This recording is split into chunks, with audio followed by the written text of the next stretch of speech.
Banana bread experts. At this point. I'm Annie. I'm Morgan. And this is our banker, Dennis. Hi, I'm Dennis. They came in and were looking for financing. They needed some seed money to get the business going. I was with him when I got the news that we had gotten into our dream retailer.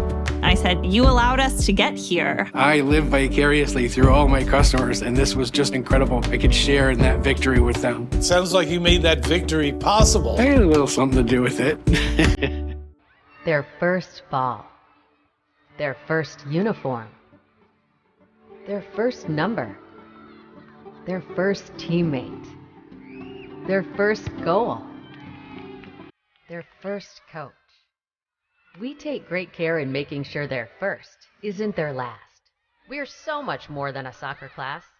Come play with us today at kickstarttoddlersoccer.com.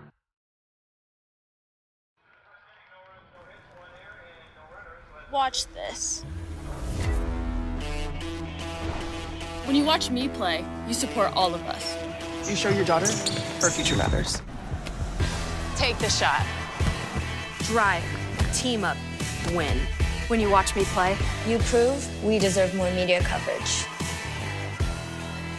When you watch the game, you change the game.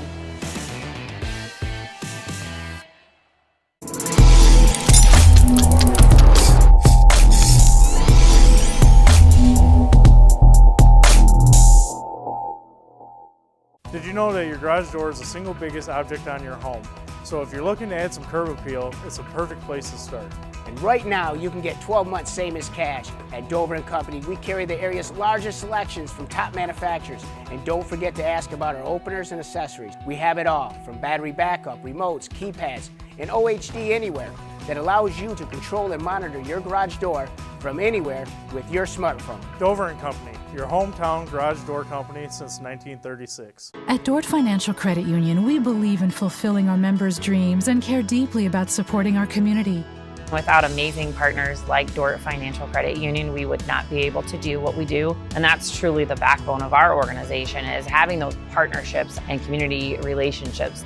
From supporting community events to our employee volunteers, we are passionate about giving back to organizations that are important to you and helping make our community a great place to live, work, and play.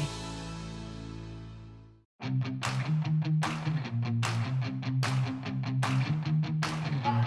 3, 2, 1, go.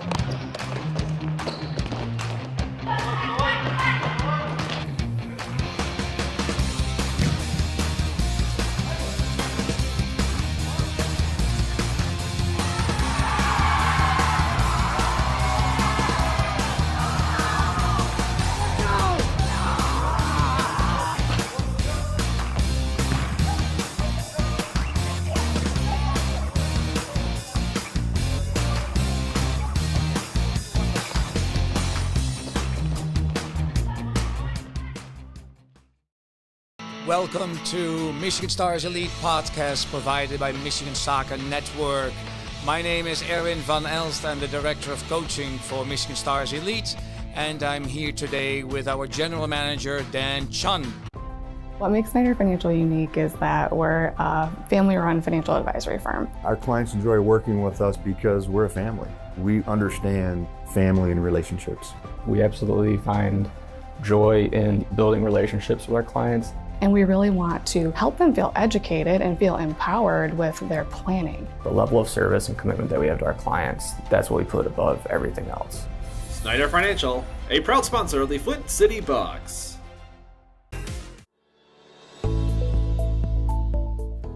Granite City Food and Brewery has 2 Michigan locations in Troy and Northville. Serves made-from-scratch food, brews in-house beer, and even has brunch every Sunday from 9 a.m. to 2 p.m. To learn more about their daily specials or to book a private party, visit gcfb.com. Make sure you head over to Granite City in Northville at the corner of 7 Mile and Haggerty, or the Troy location at 16 Mile and I-75.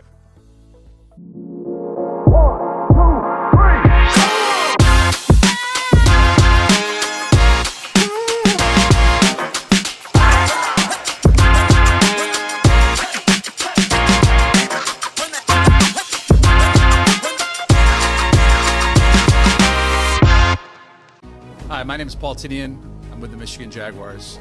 I'd like to welcome all of you to Michigan Jaguars Monthly and thank Jonathan for the invitation to be here on MSN.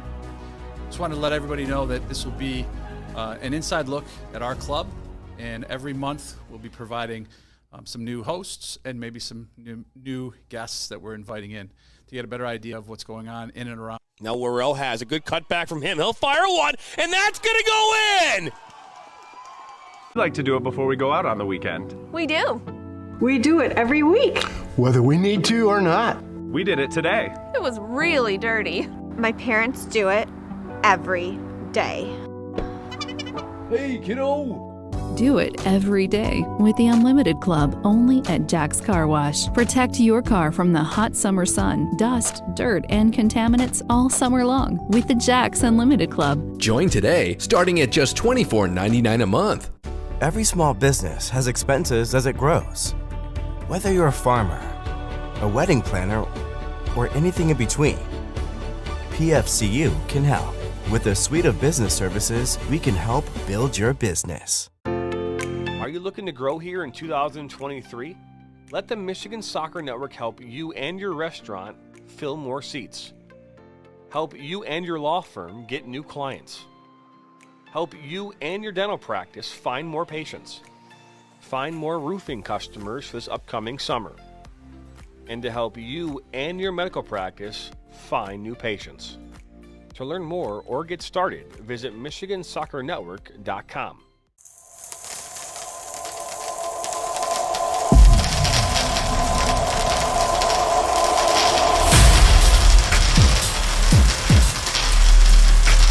I'm a husband. I'm a father. I'm a sister. I'm a son. I'm a brother. I'm a daughter. I'm a sister. I'm a referee. I'm a referee. I am a referee. I'm a referee.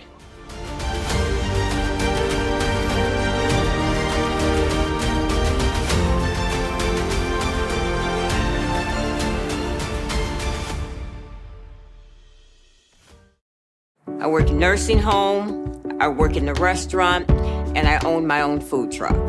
And I banquet Huntington. I used to always look at that sign, come on, own your own home. So one day I just said, okay, I'm gonna go talk to the banker. And he didn't tell me, no, it's not possible. He told me anything was possible. And that made me feel good.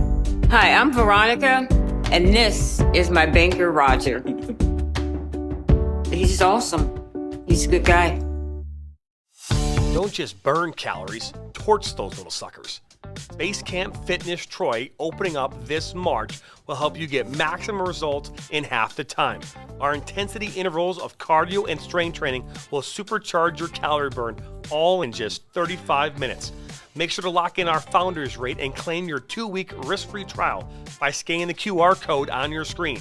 Base Camp Fitness Troy, located at 443 East Big Beaver Road in Troy, Michigan. Thank you for stopping by the Michigan Soccer Network. To not miss out on any of the action, all you have to do is simply hit the subscribe button, and that way you're notified every time we bring new content or go live. Thanks for stopping by. Back to Betrayal.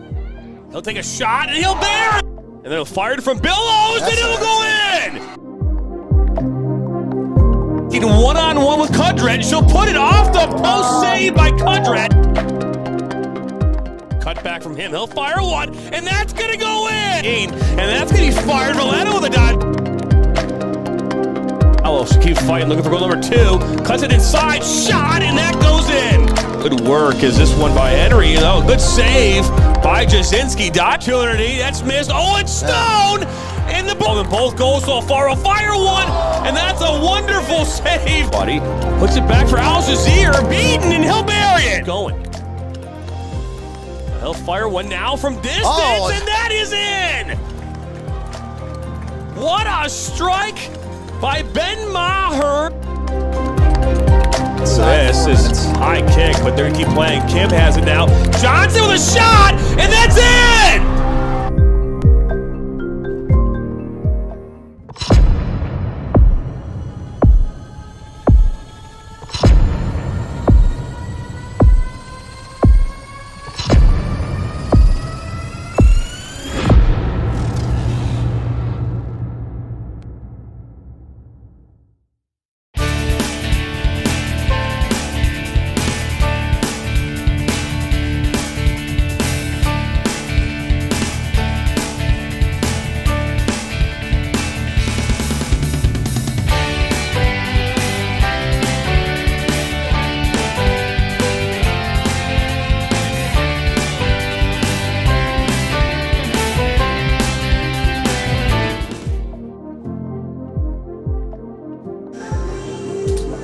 Hello, everybody, and welcome into historic Atwood Stadium here in Flint, Michigan for tonight's USLW League matchup as the undefeated Flint City AFC welcome in 1-1-1 Midwest United. Alongside my broadcast partner, Steve Besk, my name's Jonathan Turner. Third member of our team, Joanna Tuttle, will join us here later. This is going to be a good one, Steve. These two teams faced off against each other here earlier this season, and the Flint City AFC side came away with a win. We had a chance to talk with the head coach, Joe White, and Michelle Krisnick about this matchup. Steve, what are your thoughts here going into this game? Well, I think it's going to be a match filled with high-level talent, high pace of play, plenty of opportunities, and as Flint AFC coach Michelle Krisnick mentioned, it's all going to come down to the offensive end and who takes advantage of their opportunities tonight. That's right. Let's take a look here at the Midwest United Great Lakes Division and their side there. And they're currently 1-1-1. They're currently 5th in this division. They've played twice in this series last year. They split it last year. And right now, Midwest United actually holds a 5-4 goal advantage or differential from last year over AFC. All right. I guess, yeah, that is true. Flint City already the win this season, game 2 coming here, and then I do believe they actually have a third matchup at the very end of the season as well. So these teams are going to see a lot of each other. Obviously, last year's results really don't mean a whole lot as the rosters are changed. And speaking to the coach, he talks about they haven't played as many games as these teams, but they've really started to come together in the last 9 days or so and kind of come together and produce a high level. So Midwest United definitely going to come in prepared tonight. That there. We now look at the Flint City side. They've played 6 games so far. They're 4-0-2. They finished last year. We talked about this. Finished last in the division. They're currently sitting atop the table with 14 points. They beat Cleveland here on this past Wednesday 2-1. They scored 17 goals. They've allowed just 7. So a strong team here, scoring goals and on a good run. Yeah, absolutely. And head coach mentioned how they were challenged a bit in Cleveland, and some new pieces coming into the team, but the level's been high. Everybody's been raised up. She didn't want to even point out one player, as she mentioned how all the players really have stepped up at different times this season. So Flint City definitely coming in here riding high and trying to stay atop the table. That they are. As we take a look here, 85 degrees here right now in Flint, Michigan. It was in the low 90s here earlier today. It was warm on the field when we were out there a few moments ago. Nice little breeze still coming in as it's partly cloudy out here, Steve. Yeah, a hot one tonight. Definitely, players need to stay hydrated, as hopefully, we don't have any excessive stoppages for cramps or anything like that, as players will stay healthy tonight, and hopefully we should be entertained with a good match. That we will. So don't go anywhere. We'll come back here. We got a whole lot more coverage coming your way. Flint City FC welcoming in the Midwest United live right now on the Michigan Soccer Network. At Dort Financial Credit Union, we believe in fulfilling our members' dreams and care deeply about supporting our community. Without amazing partners like Dort Financial Credit Union, we would not be able to do what we do. And that's truly the backbone of our organization, is having those partnerships and community relationships. From supporting community events to our employee volunteers, we are passionate about giving back to organizations that are important to you and helping make our community a great place to live, work, and play. What makes Snyder Financial unique is that we're a family-run financial advisory firm. Our clients enjoy working with us because we're a family. We understand family and relationships. We absolutely find joy in building relationships with our clients. And we really want to help them feel educated and feel empowered with their planning. The level of service and commitment that we have to our clients, that's what we put above everything else. Snyder Financial, a proud sponsor of the Flint City Bucks. Don't just burn calories, torch those little suckers. Base Camp Fitness Troy, opening up this March, will help you get maximum results in half the time. Our intensity intervals of cardio and strength training will supercharge your calorie burn, all in just 35 minutes. Make sure to lock in our founders rate and claim your 2-week risk-free trial by scanning the QR code on your screen. Base Camp Fitness Troy, located at 443 East Big Beaver Road in Troy, Michigan.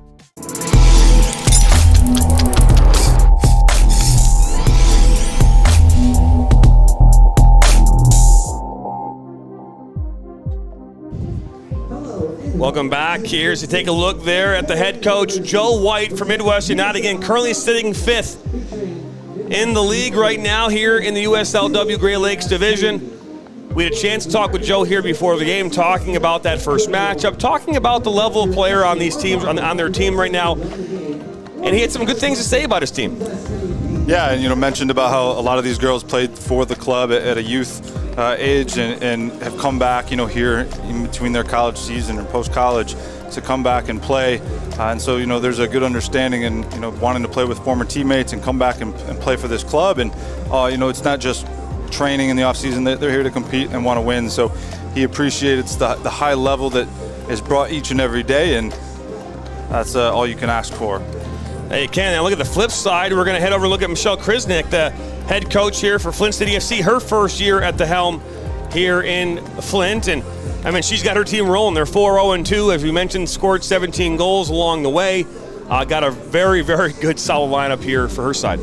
Yeah, loaded roster of players who play at a very high level. We're going to see that tonight. The opportunities that will be created, the technical ability, 1 through 11 is at a very high level, and obviously they're playing at a very high level. And Michelle Krisnick, no stranger to having success with her role as a director of coaching at the Michigan Hawks and playing at a high level herself. She understands what it takes, and she really must be implementing that well with her and her staff to her team, because obviously they're playing at a very high level, leading and sitting atop the table. That they are. So we're going to now take a look here at the league standings, the live standings here from the Great Lakes side. Again, Flint sitting there right atop the table, 14 points. Kamloops FC already played 7 games. That's what they show there. They have 12 points. AFC Ann Arbor has 7. Detroit City, Midwest United, and Cleveland round out the bottom half of the table. Still a lot of soccer left to play here so far this season, Steve. Yeah, and a team like Midwest United, who've only played 3 games, is coming in just game 4. Still opportunity and ground to make up, if they can get, some wins under their belt. And obviously they'll look to do that here tonight against the home team, Flint AFC. But Flint coming in hot, and looks like they're going to try to stay rolling here tonight. That they will. We're 14 minutes away here from the start of this game. We come back here, we'll talk starting 11. We'll get into the nitty-gritty and so much more. You're watching Flint City AFC live on Facebook, YouTube, Twitch, and Twitter. We'll be back.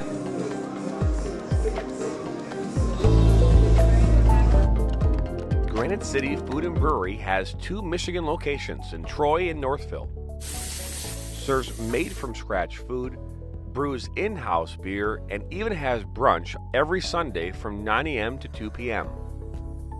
To learn more about their daily specials or to book a private party, visit gcfb.com. make sure you head over to Granite City in Northville at the corner of 7 Mile and Haggerty, or the Troy location at 16 Mile and I-75.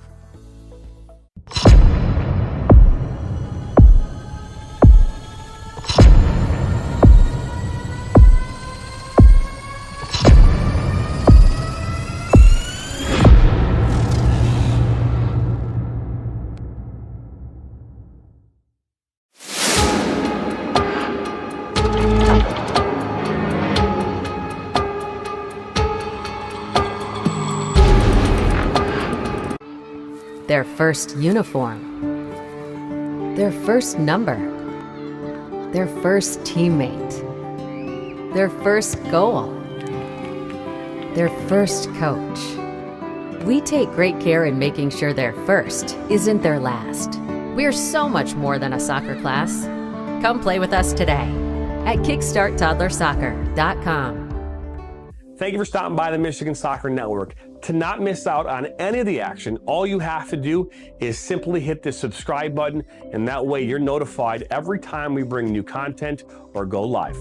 Thanks for stopping by. Welcome back here into Atwood Stadium here. Just 12 minutes to go here before the start of this game here, this Great Lakes Division matchup. Midwest United looking to play spoiler here tonight and end that undefeated streak for Flint City AFC, Steve. Yeah, and I think the last time they played, I think both coaches, understand how close of a game that was and what it's going to require again to get a result tonight. Again, talking to head coach Michelle Krisnick, she mentioned how that Midwest is likely to attack them and really kind of start flying at their back line and really attack their center backs and their outside backs and really just going to really put pressure on them. So they're going to have to be sharp early, especially you don't want to get behind early in a match. And then on the flip side, she knows that her team has done well this season through the attack, and that's something that they can do throughout this game tonight and create opportunities that'll be in the best interest of AFC tonight. So it should be a good matchup. I expect opportunities both ways. Both goalkeepers will be tested at some point tonight and need to step up to make some big saves here because the opportunities I'm sure will come fast and furious. That they will, as again, we're moments away. The players walking in the locker rooms here for the last few moments. We're going to step aside here. One more break. We come back. We'll give you starting 11s here for both these teams. So don't go anywhere. Flint City AFC, Midwest United coming up next.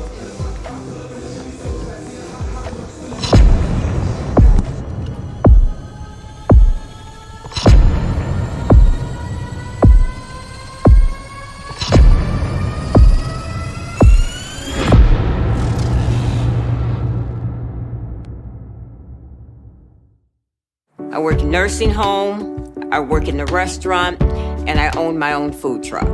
And I banquet Huntington. I used to always look at that sign, come on, own your own home. So one day I just said, okay, I'm gonna go talk to the banker. And he didn't tell me, no, it's not possible. He told me anything was possible. And that made me feel good.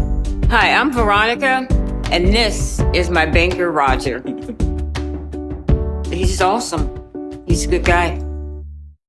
I'm a husband. I'm a father. I'm a sister. I'm a son. I'm a brother. I'm a daughter. I'm a sister. I'm a referee. I'm a referee. I am a referee. I'm a referee.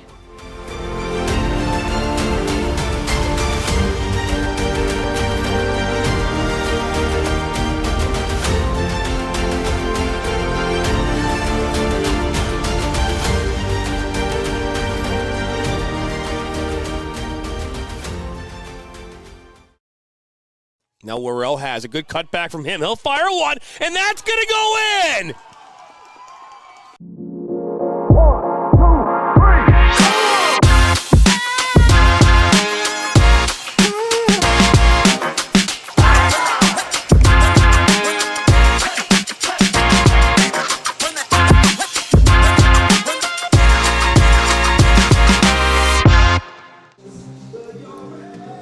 Welcome back here into historic Atwood Stadium as we take a look now here at the starting 11 for Midwest United.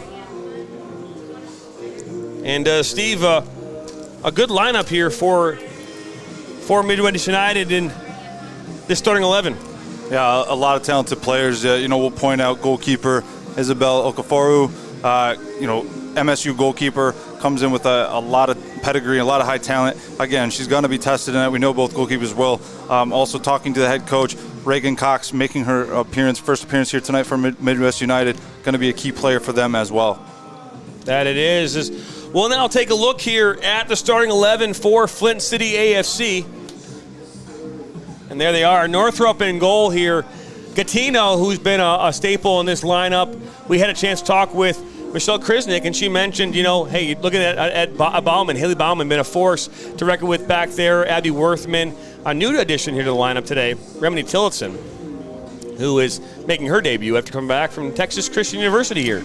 Yeah, also, Grace Philpott, she said, was another player who's really stepped up. And she's mentioned that all the players that have had their moments throughout this season to step up and be an impact player, and she'll expect more of the same here tonight. That she will. As we'll now take a look here at our presenting partners. This match brought to you by Dort Financial, fulfilling dreams. Eat good eats, have good times, drink good drinks. Granite City, Ali Live Sports, measure what matters. Georgia Soccer, serving the soccer community since 1978. Basecamp Fitness Troy, maximum results in half the time. Commercial Graphics, creating solutions to your graphic design problems. Huntington Bank, money is just a start. And finally, FC Barca Camps, become a Barca player for a week. Don't go anywhere. We come back. We'll get to the national anthem, the walkout, and get ready for first half action. You're watching Flint City AFC live on the Michigan Soccer Network. We'll be back. Don't just burn calories, torch those little suckers. Basecamp Fitness Troy, opening up this March, will help you get maximum results in half the time.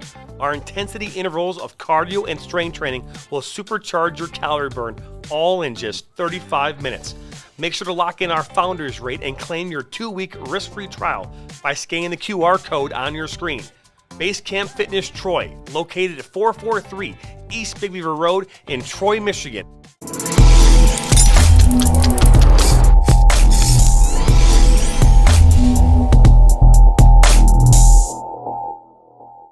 Clubs love Ollie because it helps them manage their club and accelerate the development of their coaches and players. Every soccer club talks about their focus on development, but nobody actually measures it until now. We've developed the capability for every one of your teams to easily capture pro-level game stats in real time using a mobile phone. It's one thing at the end of the day to look up the results for your club, but how valuable would it be for directors to actually see how each team played? How well did a team possess the ball and control the game? How well did they create dangerous chances inside the box? How did your top players perform? And how is each coach improving from week to week?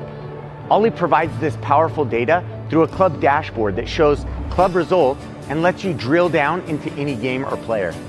Ollie also includes team and club management that lets you communicate instantly with coaches, parents, and players, and lets directors see every club event so they can easily coordinate visits to matches and training sessions. It's got everything you need in one simple app. Reach out to us to get your club started today. Welcome back here into historic Atwood Stadium, Flint, Michigan, for this USLW matchup, Great Lakes Division. Steve Best, John Turner, the third member of our team, Joanna Tuttle, down at the sideline, will join us throughout the match tonight. A good matchup here is number one in the league. Flint City FC taking on fifth place in the standings, Midwest United. We'll take a look here now at the referees for tonight's matchup. Your center referee, Aaron Patterson. Your assistant referee, Megan Brasher, Audra Fullen, and the fourth official tonight, Amy Willing, will be in charge of this match. Another all-female crew here for another USLW matchup, Steve. Yeah, a trend that we've seen across the league is, I think it's been a mission to be able to get all women's crews, and they've done quite a bit of that throughout this season. I think you'll probably see it in all the games if possible. From what I'm hearing through the grapevine, John. That it is we're going to get your comments in here. Current poll right now on the Michigan Soccer Network YouTube channel. Flint City AFC holding a 56% to 44%. Oh, now it's 60-40 in regards to who you think will win this game. Comments coming in.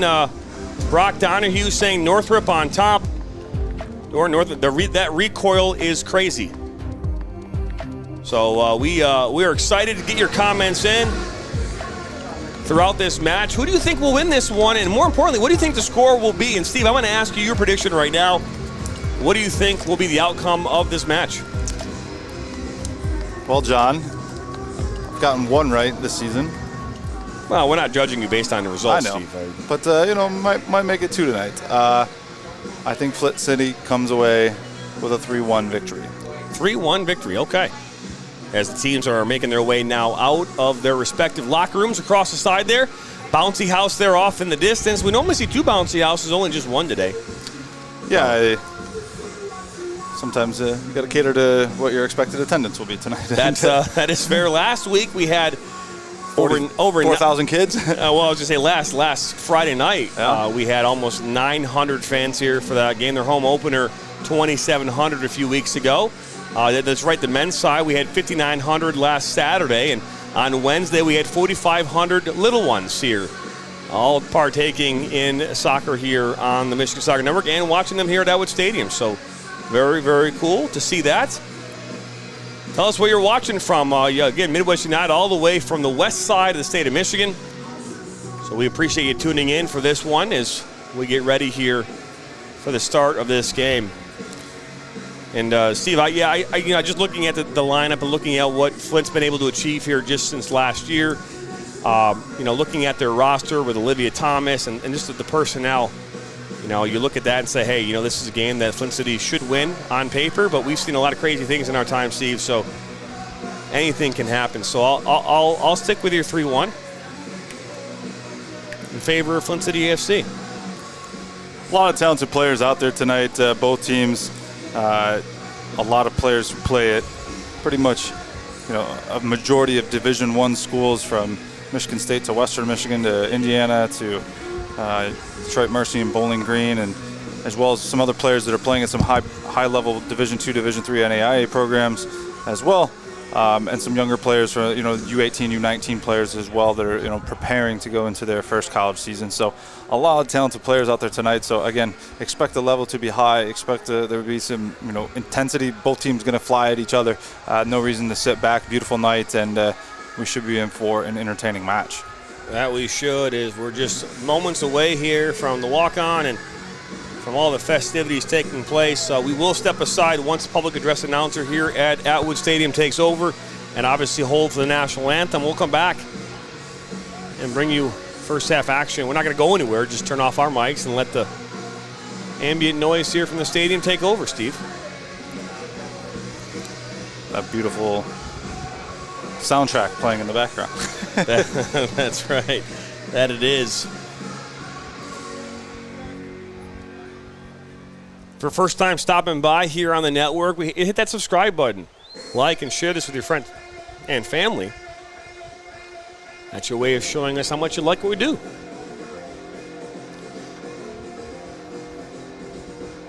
Coming up tomorrow on the network, we'll be out at the Midwest Premier League matchup as Troy United, the newcomer to the league, will be taking on Detroit Union in a matchup tomorrow afternoon at 2 p.m. Eastern, live right here on the Michigan Soccer Network.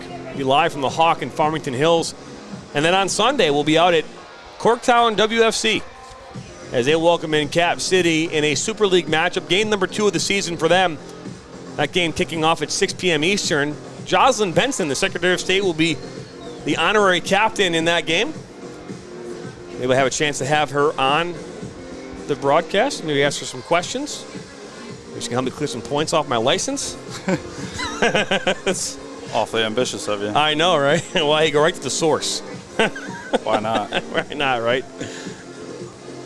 And then next week, we'll be back out here next Sunday, the 11th, as Flint City FC taking on Kalamazoo FC. So, busy week coming up for us here next week as well. We'll get into that and more.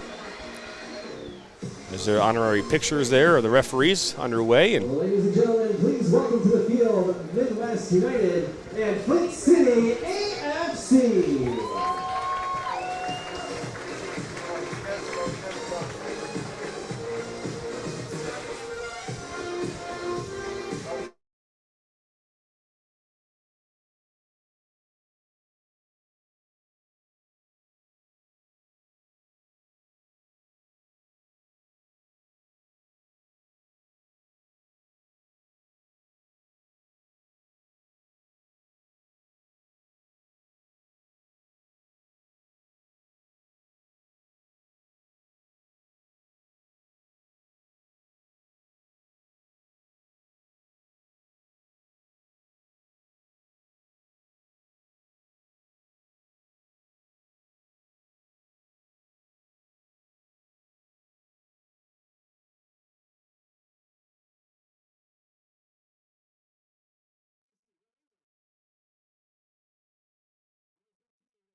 Number 19, Heidi Thomasma.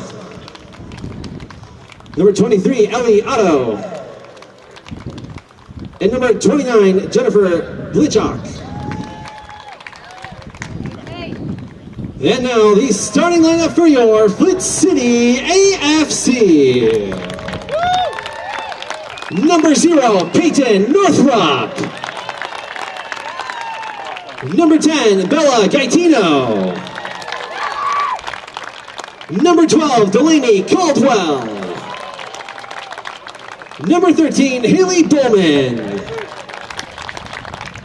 Number 15, Reese Slater. Number 16, Abby Worthman. Number 18, Grace Philpott. Number 19, Remini Tolson. Number 20, Mac Midgley. Number 22, Madison, Canada. And number 24, Avery Coletta. Ladies and gentlemen, at this time, we ask that you please stand and remove your caps as we honor America and those defending our country with the singing of our national anthem. Performing the anthem this evening is Latina Martin.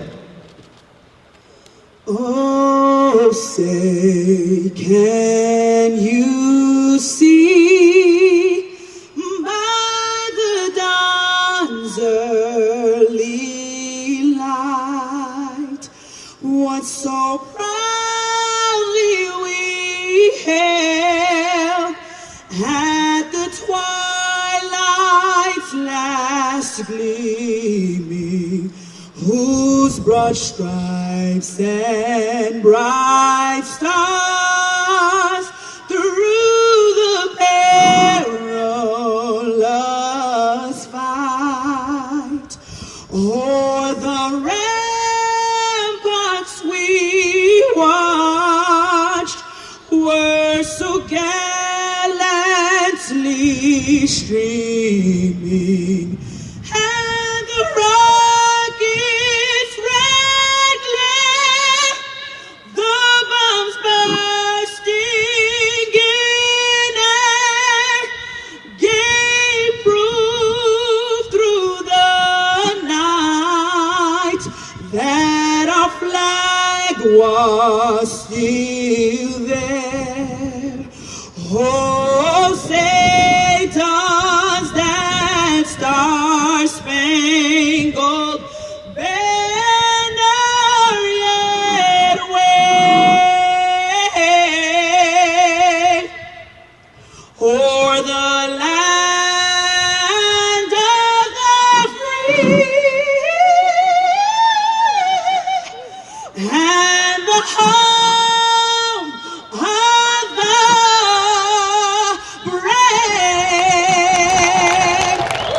Ladies and gentlemen, What a beautiful rendition there from Latina Martin from the Flint Institute of Music. She was here this past Wednesday for Kids Day and thoroughly enjoy the live performance of the national anthem, Steve. Yeah, we don't get it often, but when we do, usually it is a treat. And Ladies and gentlemen, that at was this the case time, tonight. please direct your attention to Excellent rendition of midfield the anthem for there. tonight's Big feed ball delivery. Looks like the teams Tonight's are Big ready to B go, feed ball John. kids And are Kyla what are and you Odessa expecting here from to see out of Davidson. these early first few minutes? Well, as we talked with Chris next, she expected the Midwest to come after her back line. She expected them to attack right away. So, you know, weathering that initial storm from Midwest United is going to be the first challenge that the Flint's going to have to stand tall on. But then on the flip side of that, Flint City is going to have to keep getting wide, right? They have strong players on the width of the field. They're going to have to build and go out wide and bring balls in across the top of the box. That's how they're going to score goals tonight, and that's how they're going to win this matchup. Yeah, agreed. And again, I think, you know, talk to both coaches and they understand it. What happens in the attacking end from them on their side, and then on the flip side, how well their defense can hold up. It's going to dictate the way this match goes. There's going to be opportunities both ways. It's who can capitalize and who steps up and makes good defensive efforts or big saves and eliminates opportunities. So should be a fun-filled match tonight. Looking forward to it and ready to go. I am as well. Get those comments in, get your votes in. 67% of you are in favor of Flint City winning this match. See how that plays throughout this game. We'll open up the player of the game here in the second half. Get your vote in for who you think the Flint City SC player of the game will be. We'll take your comments and your suggestions, and we'll open put a vote to it. See how that goes. So it is Friday night. It is the first Friday of June.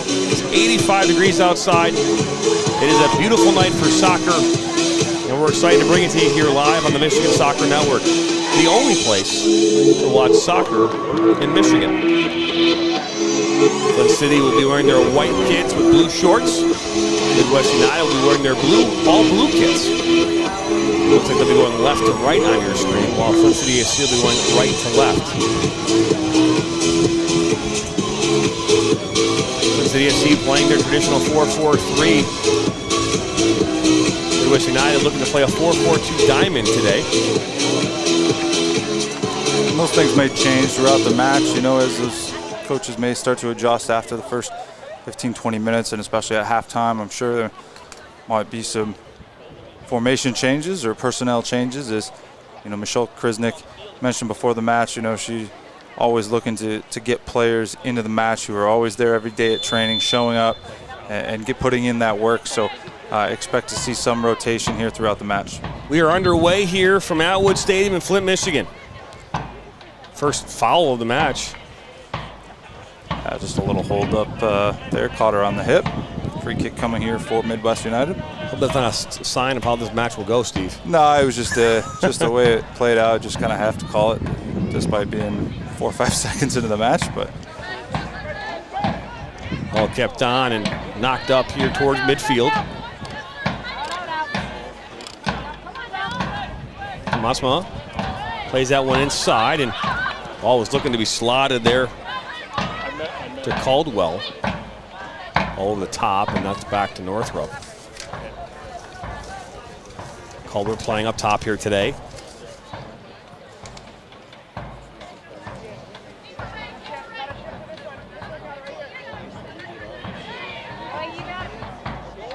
Potts.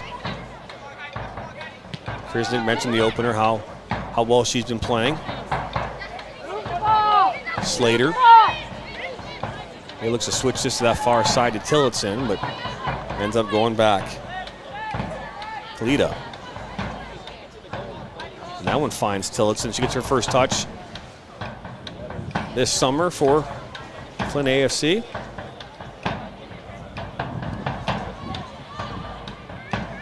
Ball inside. Good ball into Slater. That's Midgley, and she gets tied up with Albert from Midwest United and intercepted in a counterattack, and that one's just too much. As Barofu will get her first touch of the evening.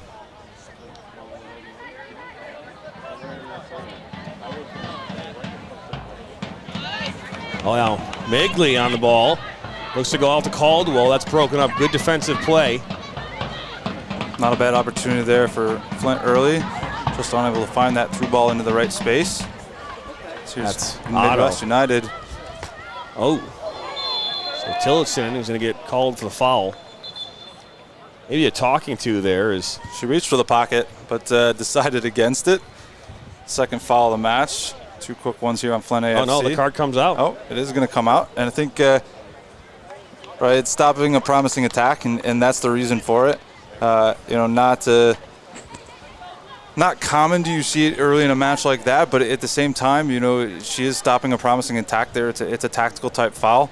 You know, when she first reached for her pocket and pulled it back, I thought maybe she would just go with the talking to, especially early in the match in the situation. But, you know, I think she's, you know, within her right to issue the booking there as well, and sets the tone for the match early, that's for sure.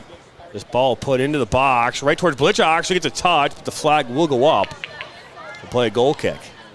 Yeah, you don't typically see, and again, you know, every match is different. Temperature, you know, you name it, and you know, hey, setting the tone as an official can come many different ways, right, Steve? It can be in the form of a card. It can be a hard whistle and a talking to. I think in that moment she could have gotten away with both.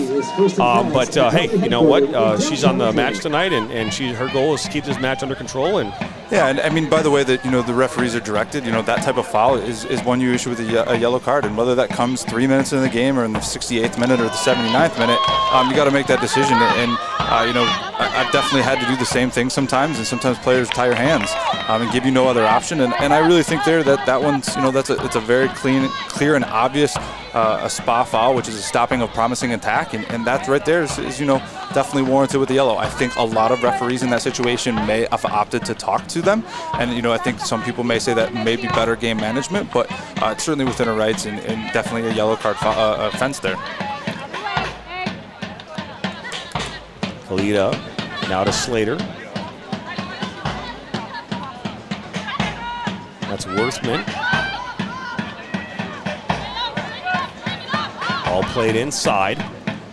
We'll go back to Northrop. That was Bauman.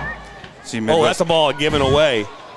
Got to be careful. Otto now on the ball. She was the one taken down a few moments ago in that promising attack we talked about. I was going to say Midwest United throwing numbers forward, providing high pressure on the ball out of their attacking players there and putting Flint under some pressure, and there it turned into an opportunity. Now it results in a deep throw-in along the far side, but they continue to do that and create some opportunities.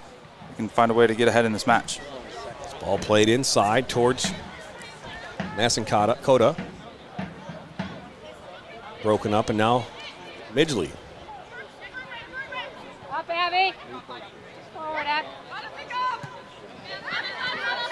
Back to Midgley, and we'll work this around that back line.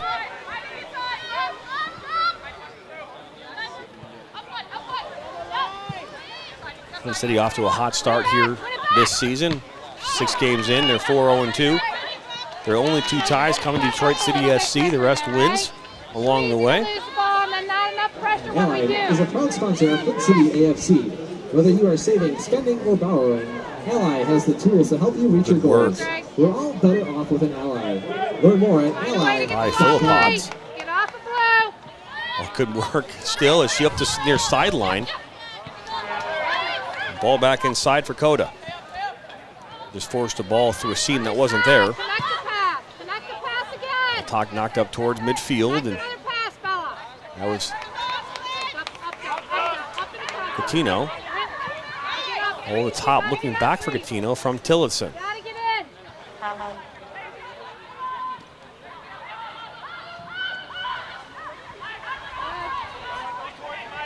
We'll work around that side. This part of the match brought to you by Granite City Food and Brewery of Northville and Troy. Eat good eats, drink good drinks, have good times. Mention MSN at either location and receive a free Granite City beer flight. 4 beers off the Granite City Brewery menu. Get you a free beer. 21 and over, of course. Who doesn't love free beer? I agree. They have this new beer. They're like the sour beer. It tastes like a Sour Patch Kid. It's pretty good. Right. Gonna have to swing on by the Northville location at 7 in Haggerty. That's right. Or the Troy location. 16 miles and 75. That's right. Worthman, that ball deflects right to Slater. Midgley cuts it back, right back to Slater. Ball's forced and knocked out. Just forcing it into the defender. Managing a supply chain is complex. No real vision to find a teammate, but and logistics providers wins it back. With the Genesee Group, put in the box. So they can focus on their core business. Deflects to Slater, and she finds Worthman. They put her left foot into it towards top of the 18 and goes to Bauman. Tillotson, we know she can fire him from distance. We saw a wonder strike, as your famous words there, Steve, during her TCU debut as a freshman. Bar down, about 35 yards out.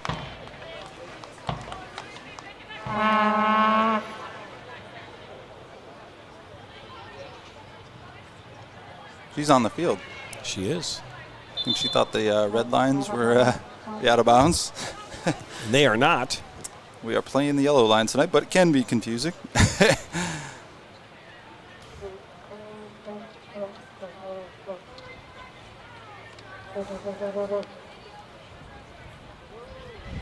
To be fair, it can be confusing out there with all the different color lines. You know, you've got the yellow soccer lines, the white football lines, what looks like black lacrosse lines, red field hockey lines. Or so your Midwest United looks to counter. High school girls soccer playoffs underway here this week. As right now, Stony Creek and Rochester High School at the Utica District fighting for a district championship, and one of them will go on, we presumably possibly play all the way to the state finals. Those two teams back and forth all season long. In the rankings, Rochester ranked #1 in the state. Royal Oak Shrine just fell to University of Liggett in a penalty shootout here a few moments ago. Liggett's been ranked #1 in Division 4 all season long. And matter of fact, Olivia Thomas played her high school soccer there this spring before joining here Flint City AFC.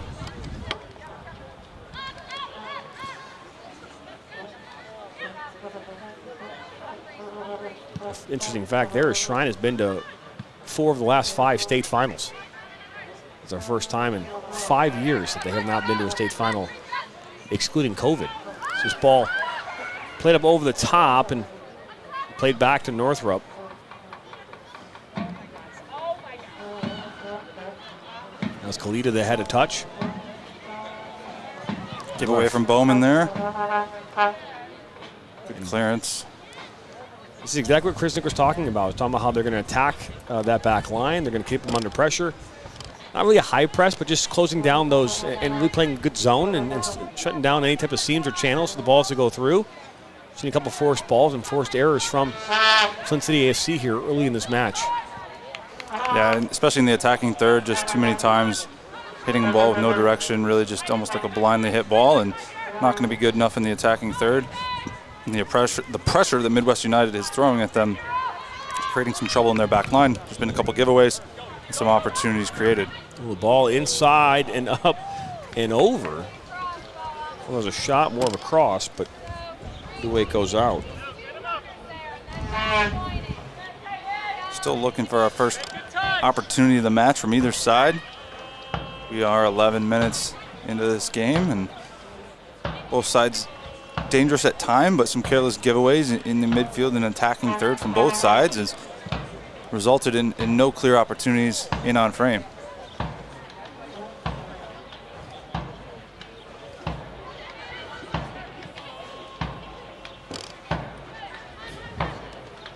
Ridgely. They will collect that now with Thomas Muh.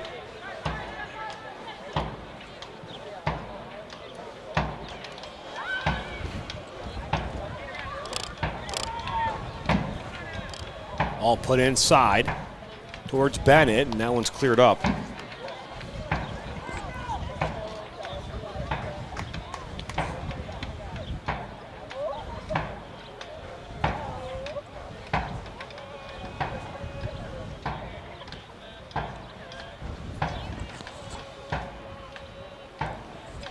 El Otto on the far side there with that run up that left side. Plays her college ball at Iowa.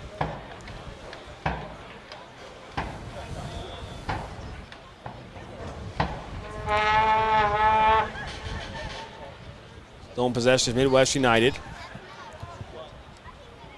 Worthman will get a head on it.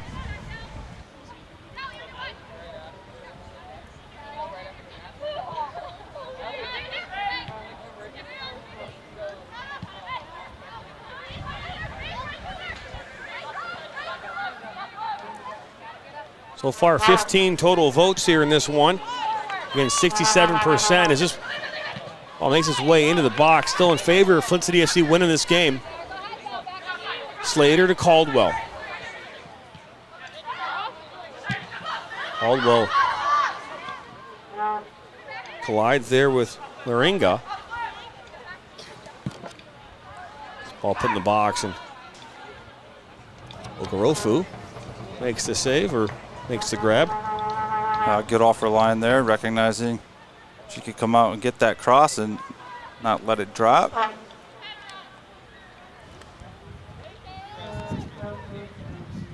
Looking to go into that scene. That was played by Tillotson. Well, almost given away. It was given away. And here comes an opportunity. That's defended well. That's a goal-saving tackle there for Bauman. Referee was right on top of it. Saying the crowd wasn't? This ball played in toward the interior. And it was a brief yell from the coaching staff down there from Midwest United. It looks fairly clean from here. I didn't, looked like her foot came in and made a good challenge. Must have got the ball clean there. Again, referee was right on top of it. It was Otto that made that run. And so lovely. It was a giveaway, but an opportunity almost taken advantage for Midwest United to try to go up here early, but Flint survives the opportunity, and here comes Midwest United again. Another mistake as this ball's played up, and Northrop goalie back to her.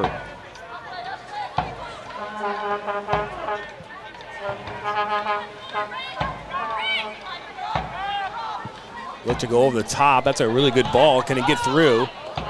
Looking for Gattino. A little touch.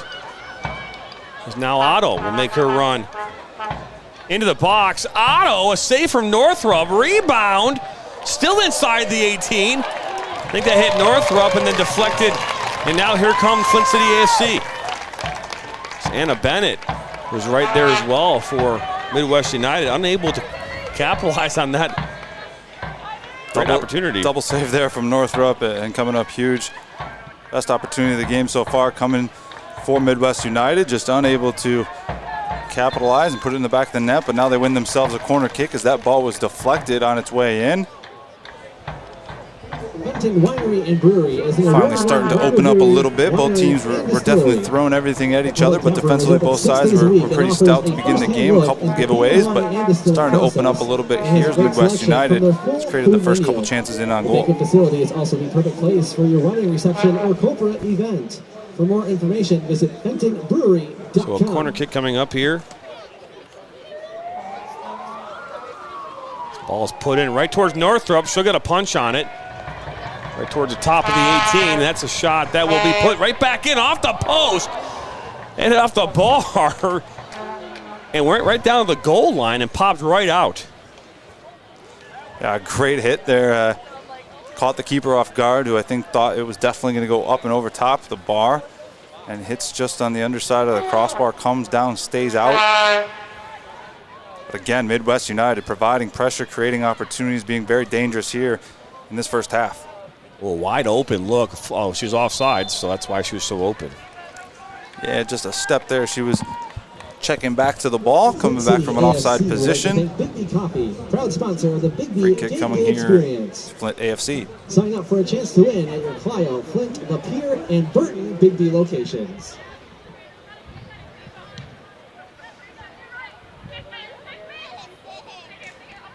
They're on this back line is reminder tomorrow morning match highlights from this game will be available on our YouTube channel, so check back tomorrow.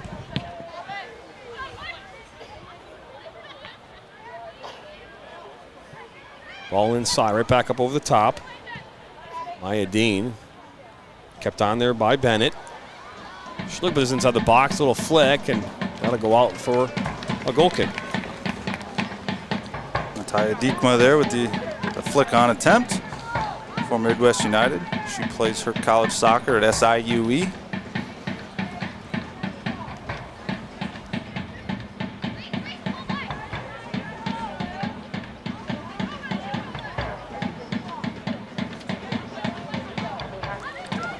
Slater will knock it around.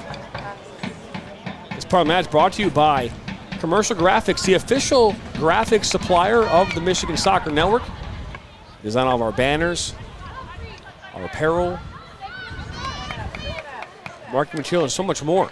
To learn more about Commercial Graphics, go to comgraphics.com today.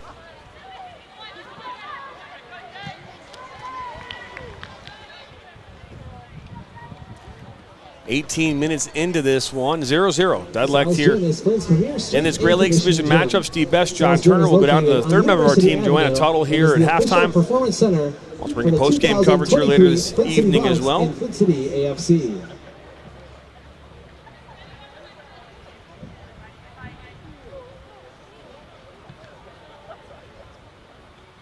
Stony Creek is currently up 2-1 over Rochester with 19 minutes to go, Steve. Pretty impressive. We talked about it when we were doing the OAA Red. Yep. Right. Would end up being the championship game between Rochester and Stony Creek, and we talked about how both teams, were going to take something differently away from that night. One team was going to come away victorious, but on the other side, as champions of the league, and the other, is going to take a lot to learn, and knowing that they're probably going to meet up later on sometime in the district or in the playoffs. So obviously that coming here tonight, and Stony Creek probably using that motivation and revenge of that tie, right? It was his 0-0, 1-1 tie. 1-1 draw, wasn't it? It was. And so again, it's division titles and conference titles are meaningful, and that's something you always want to play for, and it's one of those things. But at the end of the day, every team gets in the playoffs, so you need to go on your 6-game run when it matters most. And Stony Creek obviously playing at a high level, and we talk about the talented players on their squad. Giveaway is Waringa now brings us into the 18. Down by the end line. No, good defensive play by Bauman. Finds Worthman, who looks to go long and over the top. No one there from AFC. Right now, Flint City a little bit on their heels. This 20th minute. It's Cotta.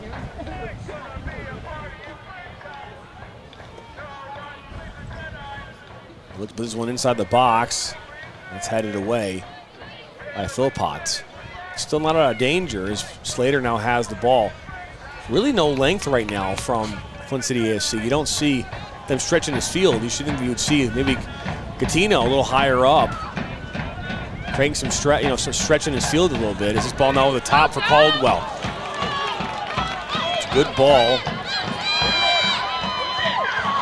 Caldwell, top for Midgley. Lays it back to Caldwell, who takes a shot, and that one is well wide. Just not good enough there as gets onto her right foot, but sails it far right of the goal. Ambulance is proud to support Flint City AFC. You haven't subscribed, hit that subscribe button here. We appreciate the love, your way of showing love to Michigan Soccer Network is hitting that subscribe button, liking and sharing this with your friends and your family.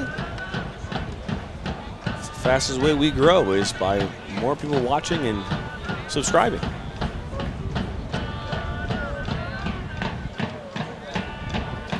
River Rats, so you can hear the faithful out there off in the distance.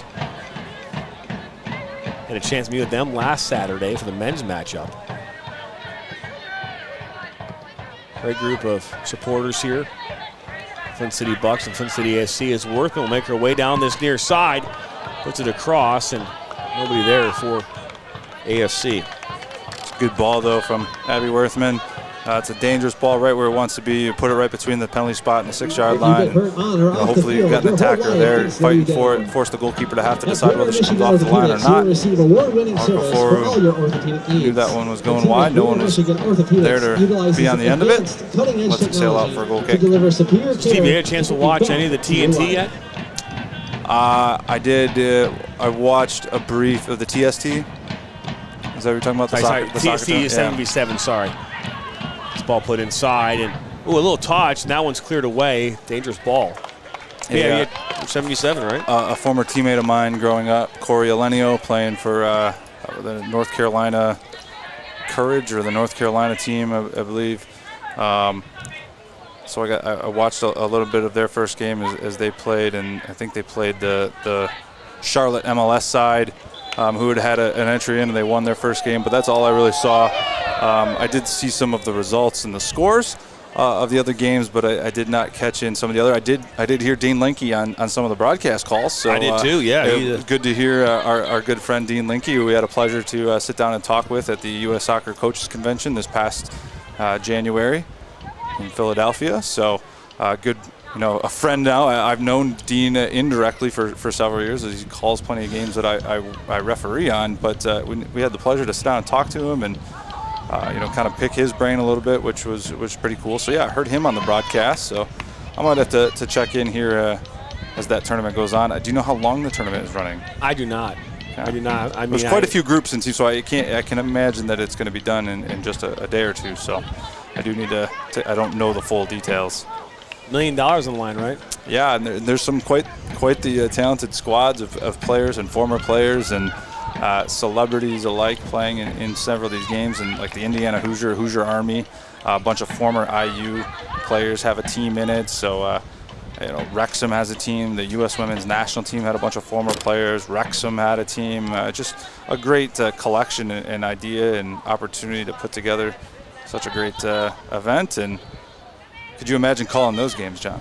Oh, that'd be fun. I mean, it's like playing watching an indoor, Just no offside. Just some controversy yesterday with get to call some legendary names. Yeah. Well, good ball into Caldwell. He puts it inside the box, cuts it back, slots it towards top of the 6th, and that's going to go out for a corner, the first corner of the match here for Flint City AFC. Yeah, and this set piece, I'm sure they will look to try to be dangerous here, as they really haven't got anything on frame yet and forced Okaforu to have to come up with a big save. So this first corner kick set piece is an opportunity here for Flint AFC to try to get on the board.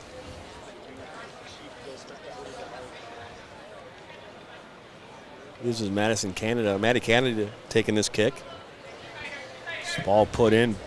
Up goes Okafu and takes the grab. Get your votes in here for who you think's going to win this game. Right now, 67% of you say Flint City AFC. 33% say Midwest United.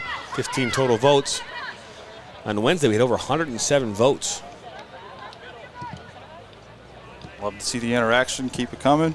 Keep your comments coming. Keep the votes coming. We love to try to interact and respond with our viewers. Good switch here to Bennett on this near side. Heavy first touch. He'll put this across the top of the 6th towards Otto. Otto keeps it on. Tillotson there to defend. And Otto puts it in. That's cleared up by Bauman.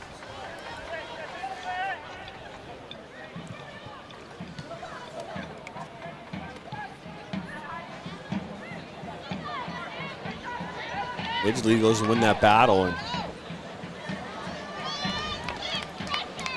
Albert on the ball for Midwest United, looking to play it up. Way towards Dean, and Oloringa.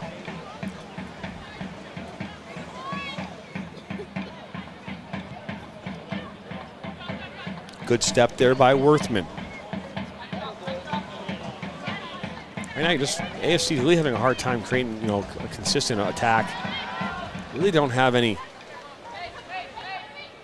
It's been relentless pressure from Midwest United as well, too, and credit to them.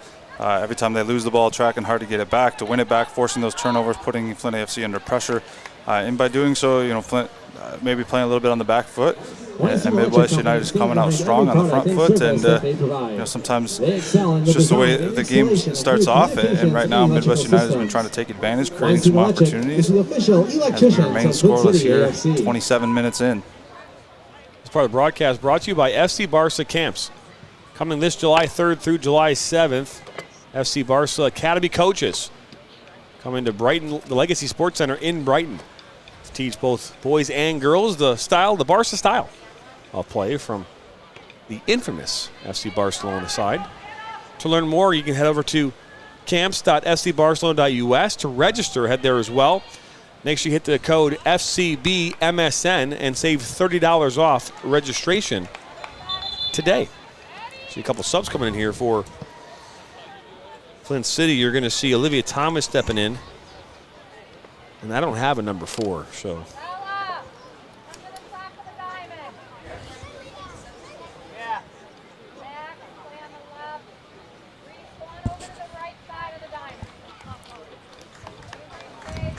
So we'll have to figure out who number 4 is.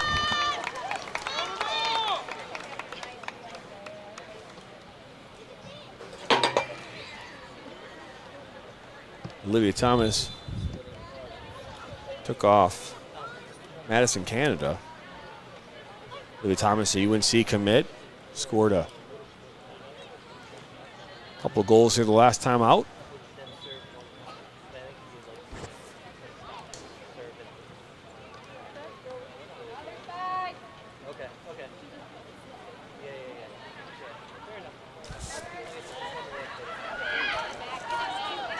Thomas gets a touch and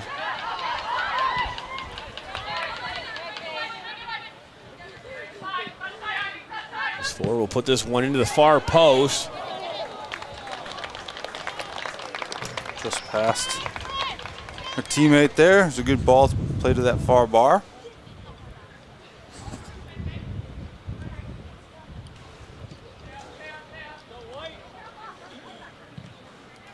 Hopefully we'll figure out who number 4 is here in a second.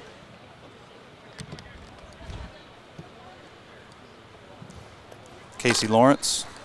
Casey Lawrence. Number change. Originally we had her down as number 4. Or sorry, number 6. Now number 4.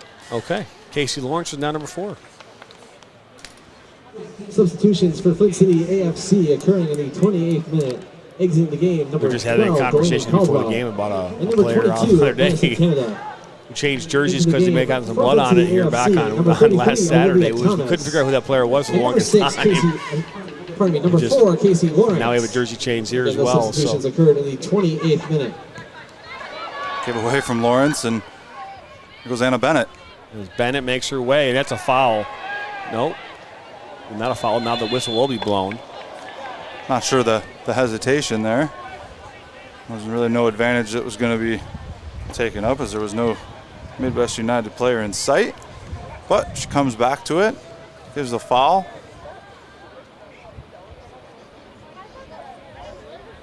Set piece and opportunity here for Midwest United. Just under 30 yards out. So Bennett stands over this one.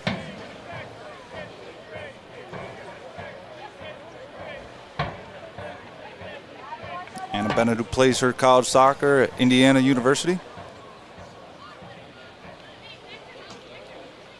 Her and her teammate Olivia Albert here on Midwest United. Bennett going to look to probably drive this to goal here, John. I can't imagine this goes anywhere else. So she steps back to get ready, whistle blown, and Bennett will step and she will fire. Olivia Thomas stands tall. Now here comes Lawrence. Thomas now on the ball. Thomas with speed. And just shut down there defensively. Great stuff there by Olivia Albert.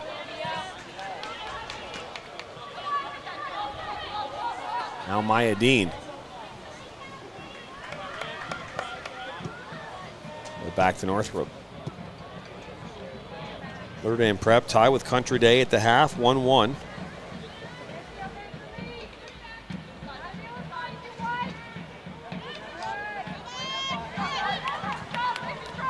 Good ball out wide there for Tillotson.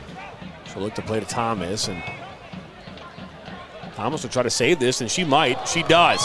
Down by the end line, puts it towards top of the 12, and just not a good enough ball there from Thomas. Great effort by her and well played to run that down and save that ball, but she cuts in and just unable to find a teammate there. Just got to be better. She had a couple teammates there in the box, but unable to find a teammate there, and a lost opportunity for Flint AFC as a really good hustle play, but a careless turnover and giveaway on her delivery there back into the box. So ball thrown in towards Thomas.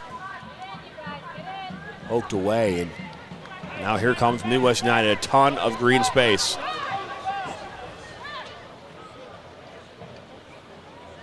Offsides is the flag I would imagine would go up. Going to hold it as that ball was intended there for Blickstock.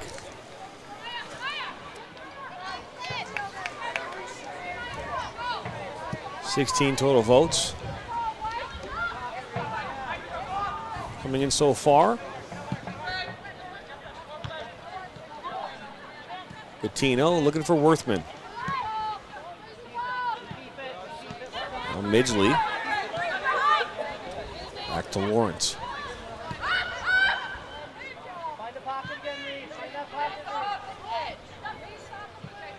Another giveaway, just forced ball.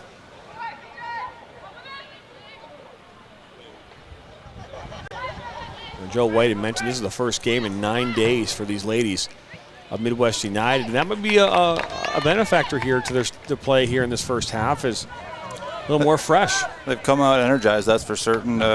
Sometimes that time off and just training every day, you get that itch to play someone else, and get out flying the moment you get the chance, and knowing that you already played this team and lost early in the season, and wanting to get some revenge in a game that was very competitive. And it's been very competitive again tonight. Midwest United probably been the better side here for these opening 34 minutes.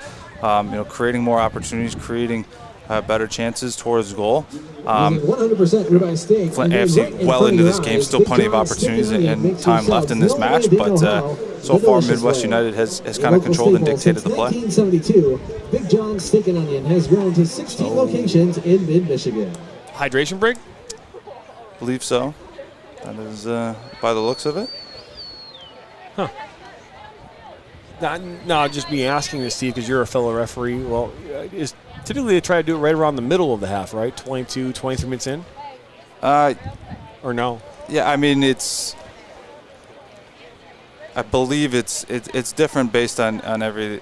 I think like at the college game we have to do it in a certain time between 20. I don't recall off the top of my head, but it may have been just something that the plays that really didn't dictate an opportunity, and kind of just time got away, but she was going to find the next opportunity. I'm not sure if there's really anything set in stone about when it actually has to happen. I know you want to try to take it as close to somewhat in the middle, but so that will either way. Yeah, no, I was just curious your take on it. I wasn't expecting it when the stoppage came. I thought maybe there was an injury, and that's why it looked like they were going to maybe go take some water. But just a foul and nothing more. So we'll just holding pattern here for a few moments as we await the start of the game here, restart of the game. Oakland Christian fell to Clarkson Everest here earlier this evening. The game was at 4:30. I believe that was they won 2-0, I believe. Orchard Lake lost a heartbreaker last night, 2-1 with about a minute to go to Goodrich. But they did.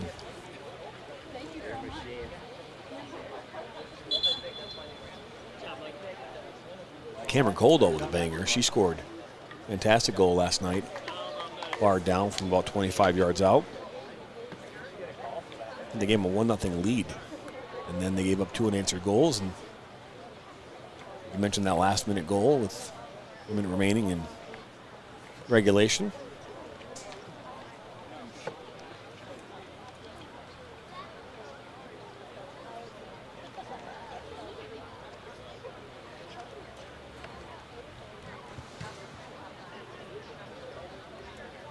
Just under 9 minutes to play plus stoppage here as Midwest United will restart play with a free kick off that foul on FLINT AFC. So we're on the 37th minute. Scoreless tie here right now on this Friday evening. We're live from historic Atwood Stadium here on the campus of Kettering University in Flint, Michigan. Almost won. And Maya Dean will try to run onto this, but Bauman will get there first for AFC.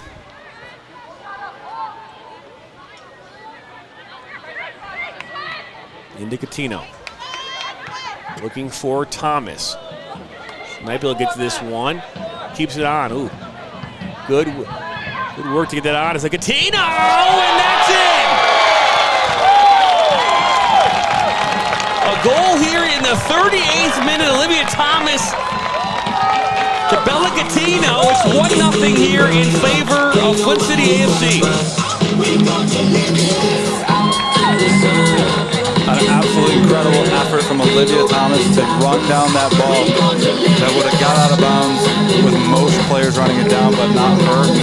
She puts in the extra effort. She's able to stop the ball on the line, able to recover. This time she picks out her teammate, finds Gattino right near the penalty spot. Gattino makes no mistake about it, buries it with the right foot into the bottom left corner of the net, and gets Flint AFC the 1-0 lead. Just shows you the abilities here of Flint City FC for most of this first half. You heard to ask Michelle Krisnick and Joanna Tuttle ask her that question. Really flat here, forcing a lot of balls, making some unenforced errors. Hasn't cost them though.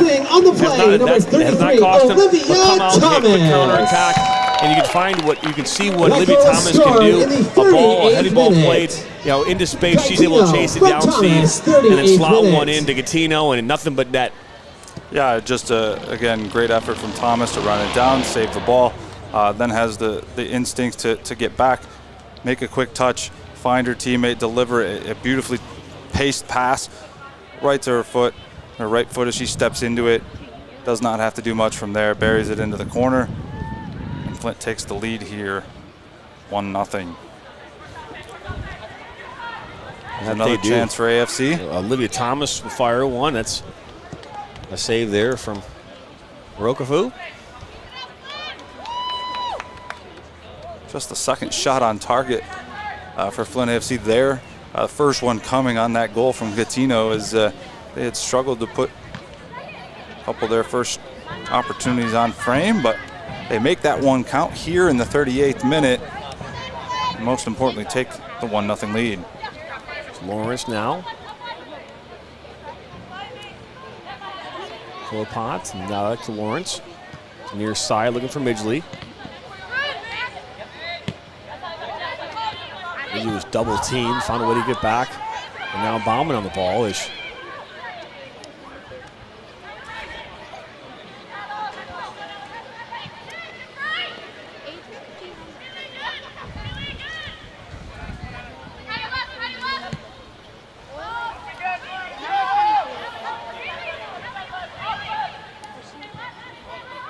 Switch to Tillotson. Tillotson was looking for Thomas, broken up. I think she was going to be offside if it gets through anyway. Just a little missed time run there from Olivia Thomas. Kalita. Back to Philpott. And immediate pressure from Bennett. Now Otto. Here come Midwest United. Got numbers if they want it. Good ball. Maybe too much pace, though, as Jock will chase it down there on that far side. This ball one is put across towards Bennett, and out it will go. Good opportunity there on the counter from Midwest United. is able to recover after that pass. Was just a bit too hard and going towards the corner there, but they're able to recover and create another opportunity. And I'm sure head coach Joe West will be a little disappointed that they trailed the break, but not in the way they've been playing and the opportunities they've created and the pressure they've put under. Just unable to take advantage so far of the couple opportunities they've created on goal. But you know exactly how dangerous this Flint AFC team can be if you give them too many opportunities, and that's what started to happen a little bit here as this half has gone on, and the reason they find themselves down 1-0 now. Remember, coming up here at the halftime break, the Ollie Life halftime report. So the Ollie Life Sports, the official staff provider of the Michigan Soccer Network.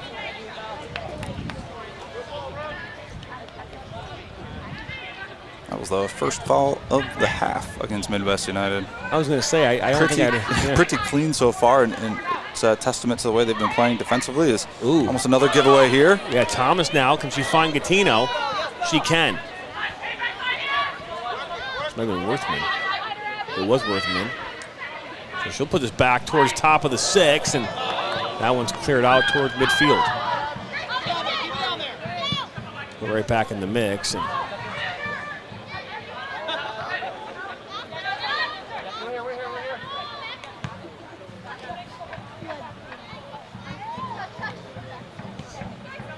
we've seen sustained pressure from Midwest United throughout this match. Just unable to really execute on those opportunities created. Hit the post and the crossbar a couple times. Midget will keep it on, it'll go out. Good work though defensively from Reagan Cox to just see that one out, shield their player away from the ball. Goal kick coming here for Midwest United. Just 2 minutes left in the 45. I expect probably 2-3 minutes, John. I would guess probably 2. We'll have to see it, they'll tell us. One for the water, one for the goal. There are a couple subs in there too. But I would agree. I would say no more than 2. can see 3, but we shall see. Lopez looking for Lawrence. Almost poked away by Dean. Now Laringa. The battle. And pass the ball. That's miscommunication. Yeah, just kind of a misunderstanding of where she was going to make her run. But again, Midwest United, when given the opportunity, when they get the ball, they've been dangerous. And their pressure, relentless pressure, getting the ball back, as we see here again, has been causing FLINT AFC fits all night.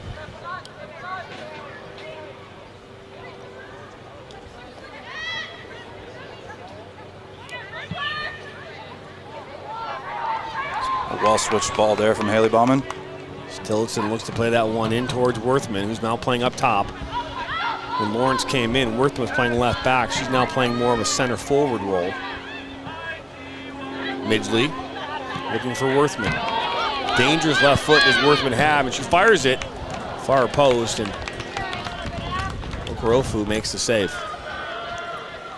Good opportunity there, just Worthman doesn't get enough on it, and from that angle and that distance, going to take a good strike to going to have to elevate that one or go far bar to beat the goalkeeper there.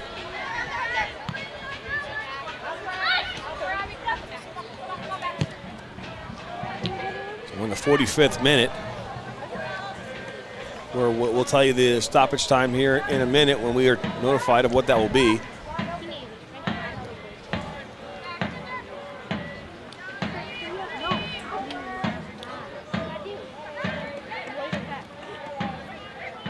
Potts.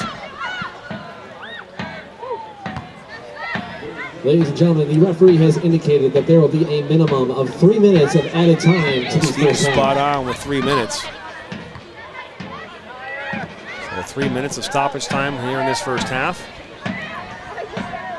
Good work by Phil Potts to win that from Dean. She gets it back. Bennett now on the ball. This ball is switched, and Northrop right there. Plenty of space on that far side if FLINT AFC want it. They're going to switch it back here to the near side. Midgley's got plenty of space in front of her. What she does is Thomas is making that run inside. Can Thomas get a touch? No, back post. It's now Worthman. Just an unlucky touch there from Abby Worthman. An opportunity right in the box. Unable to get a touch on it. What a ball that will go over the top.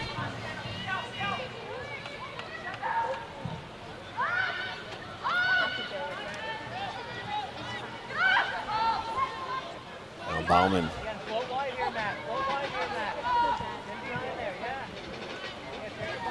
Second minute of stoppage time.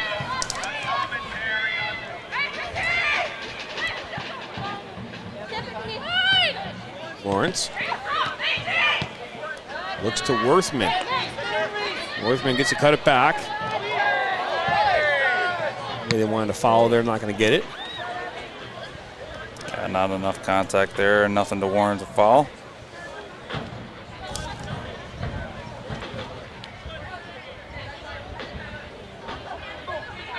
Officially in the 3rd minute of stoppage time.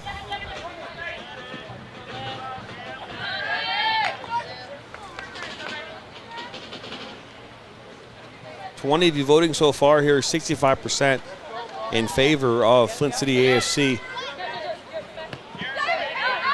winning this game. Patino. Stay high, Max. Stay high. You're Bella, Max. Sit there, Bella. Bella, you can be Max. All put in, and that one will go out. We get ever so closer to final whistle here in this first half. And I think Michelle Krisnick will be happy that their team is in the lead, but maybe not with the way of how the first half went about to start. We'll have an offside here on Flint. And that'll do it for the first half. That it will is. Ladies and gentlemen, your score First half after score one here, half of play, Midwest United 0. Nothing here in and favor your of Flint City off that 30th minute AFC goal 1. from Belligatino and substitute Olivia Thomas. That's where this first half stands. Don't go anywhere. We'll come back here with live first half stats and some updates here from both coaches. You're watching Flint City AFC versus Midwest United live on the Michigan Soccer Network. Every small business has expenses as it grows. Whether you're a farmer, a wedding planner, or anything in between, PFCU can help. With a suite of business services, we can help build your business.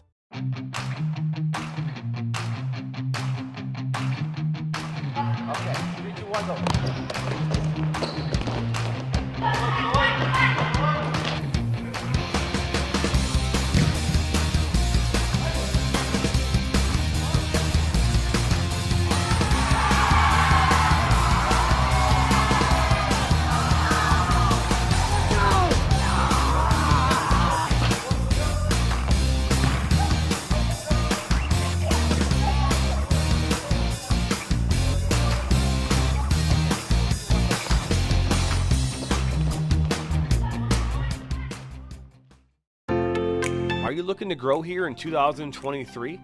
Let the Michigan Soccer Network help you and your restaurant fill more seats. Help you and your law firm get new clients. Help you and your dental practice find more patients. Find more roofing customers for this upcoming summer. And to help you and your medical practice find new patients. To learn more or get started, visit MichiganSoccerNetwork.com.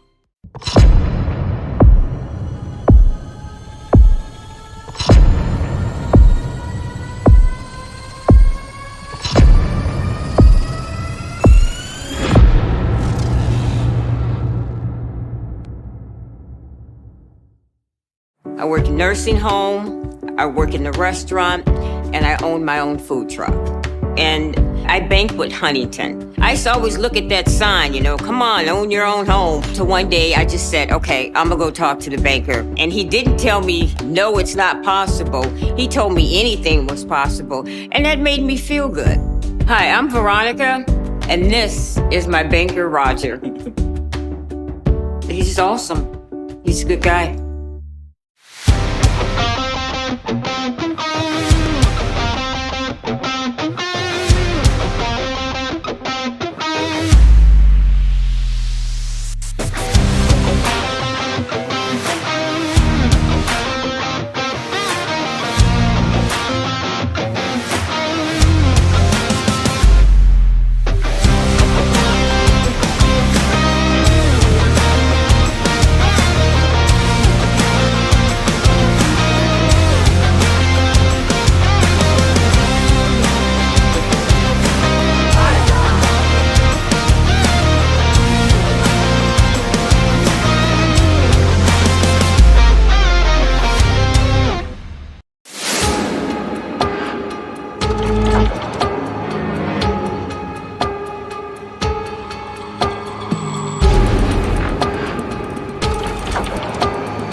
Every small business has expenses as it grows.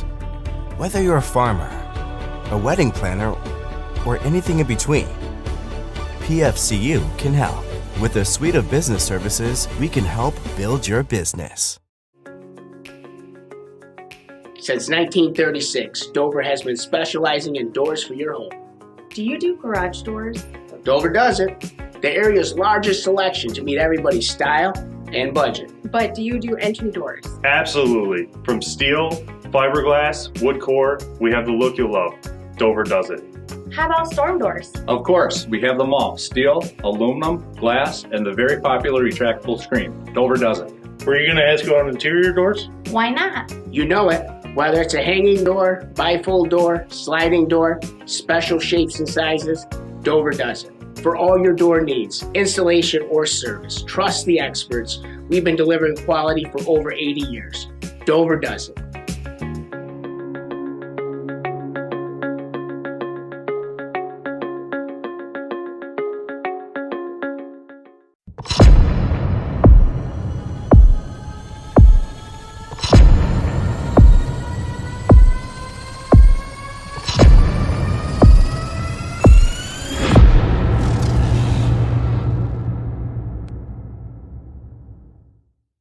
I work in nursing home, I work in the restaurant, and I own my own food truck. And I bank with Huntington. I used to always look at that sign, come on, own your own home. Till one day I just said, okay, I'm gonna go talk to the banker. And he didn't tell me, no, it's not possible. He told me anything was possible. And that made me feel good. Hi, I'm Veronica, and this is my banker, Roger. He's awesome. He's a good guy. Every small business has expenses as it grows. Whether you're a farmer, a wedding planner, or anything in between, PFCU can help. With a suite of business services, we can help build your business.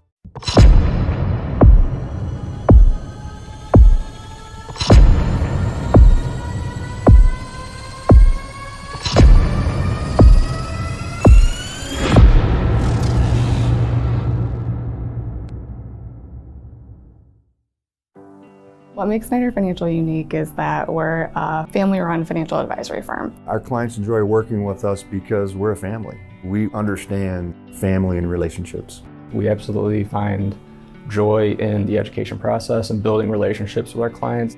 Holistic comprehensive planning means that we're going to kick over every stone when a client comes to us. We think that finances are so important. We really want to help them feel educated and feel empowered with their planning. We have the empathy and the understanding, whether it's an individual, a family, or if it's a business. Most of our business clients are closely held family businesses, so we can relate to their needs. The level of service and commitment that we have to our clients, that's what we put above everything else.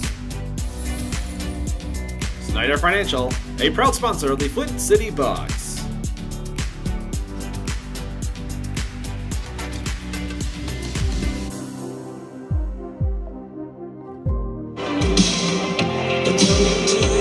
Welcome back here at the break. 1-0 here in favor of Flint City AFC up that 30th minute goal from Belligatino, assisted by Olivia Thomas. As we'll now take a look here at your first half stats, presented by Commercial Graphics. As we'll take a look here, 5 shots to 4 in favor of Flint City AFC, 3 shots on target to 2. 1 corner apiece, 1 offside. 4-2 fouls in favor of Flint City. 3 saves apiece. 1-0. Steve, what are your thoughts here on this first half? Encouraged by the way Midwest United started the half. They came out and really flying numbers forward, putting a lot of pressure. They actually throughout the half, just unable to put any of their opportunities past the goalkeeper to get one in the back of the net. But good resilience from Flint FC to stay with it and just the hustle play of Olivia Thomas to track down that ball and create an opportunity. Besides that, Flint really hasn't been too dangerous. A couple opportunities, just some through balls that haven't found attackers and some passes and some giveaways to the attacking third. But they find themselves up because of one special play, and it starts with Thomas. She finds Gattino, and Gattino makes no mistake about it, able to bury it, and that's what we said at 1-0. That we do. 7 minutes to go here before the start of the second half. 1-0 here at Atwood Stadium in Flint, Michigan. You're watching Flint City AFC live on Facebook, YouTube, Twitch, and Twitter. And we'll be back after this. At Dort Financial Credit Union, we believe in fulfilling our members' dreams and care deeply about supporting our community. Without amazing partners like Dort Financial Credit Union, we would not be able to do what we do. And that's truly the backbone of our organization, is having those partnerships and community relationships. From supporting community events to our employee volunteers, we are passionate about giving back to organizations that are important to you and helping make our community a great place to live, work, and play. What makes Snyder Financial unique is that we're a family-run financial advisory firm. Our clients enjoy working with us because we're a family. We understand family and relationships. We absolutely find joy in building relationships with our clients. And we really want to help them feel educated and feel empowered with their planning. The level of service and commitment that we have to our clients, that's what we put above everything else. Snyder Financial, a proud sponsor of the Flint City Bucks. Don't just burn calories, torch those little suckers.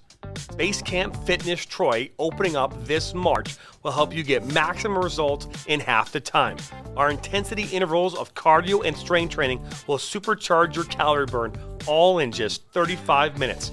Make sure to lock in our founders rate and claim your 2-week risk-free trial by scanning the QR code on your screen. Basecamp Fitness Troy, located at 443 East Big Beaver Road in Troy, Michigan.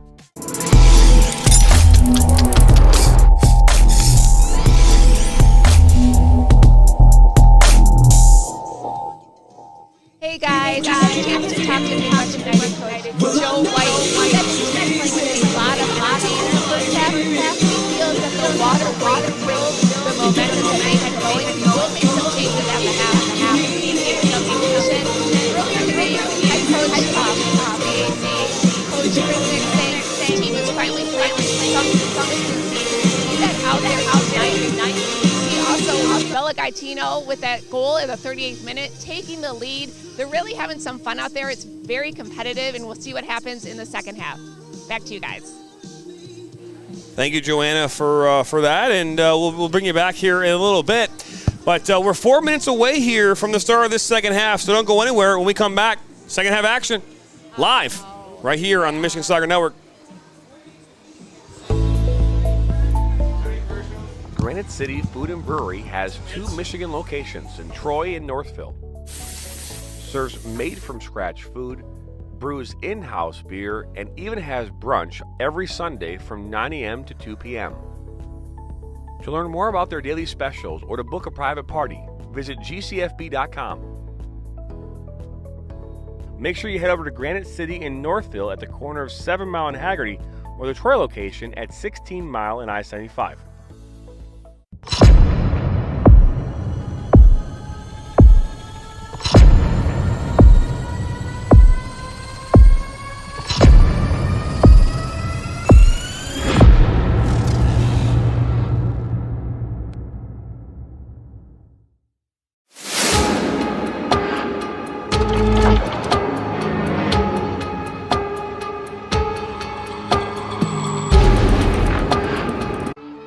Their first uniform, their first number, their first teammate, their first goal, their first coach.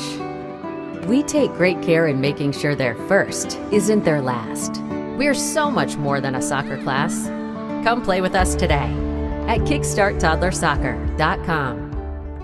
Thank you for stopping by the Michigan Soccer Network. To not miss out on any of the action, all you have to do is simply hit the subscribe button, and that way you're notified every time we bring new content or go live. Thanks for stopping by.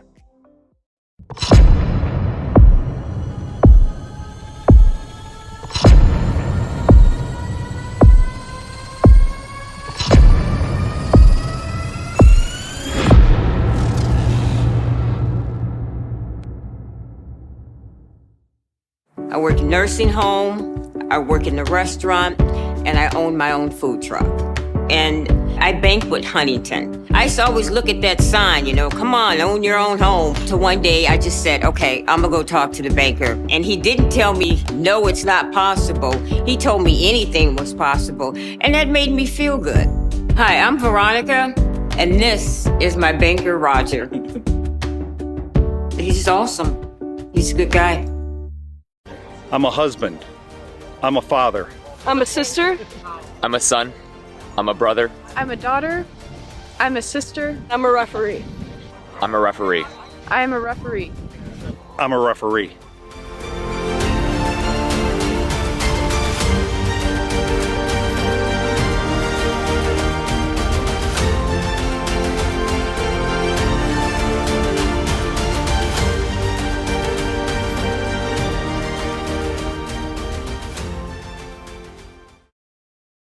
Now Worrell has a good cutback from him. He'll fire one, and that's going to go in!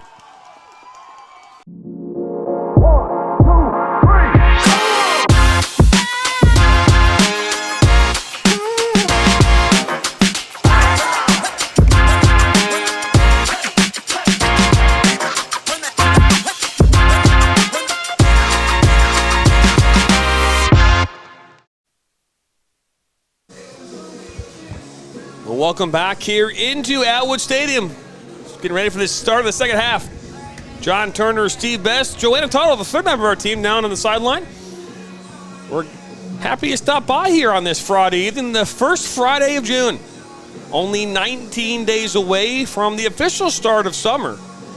Even though it feels like late summer already, Steve, it's weird because the spring season kind of got off to a rough start. Very cold for a lot of the spring, and then it got hot, and then it got cold again, and then it got really hot. And that's where we are right now. Yeah, we haven't had rain in like 3 weeks.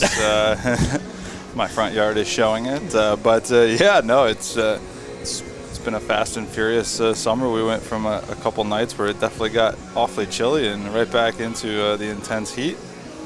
And we're going to jump right back into the heat of this match here as both sides came out flying in that first half, and the opportunities were aplenty, especially for Midwest United and the pressure they created. And expect more of that here in the second as now they find themselves down a goal, John. You've got to try to find a way to get back into this game. Going to have a couple of substitutions here for Flint City AFC. So when we have those, we'll let you know what those are. But you mentioned the word Fast and Furious. Steve, I went and saw Fast and Furious X here on Tuesday night. And, just like I was in the number 9, I was unimpressed. In 9 they went to space. That was kind of where it lost me in space. I've never seen any one of them. And oh my goodness! I don't intend on. I have no interest, but I'm sure that might upset the family. So.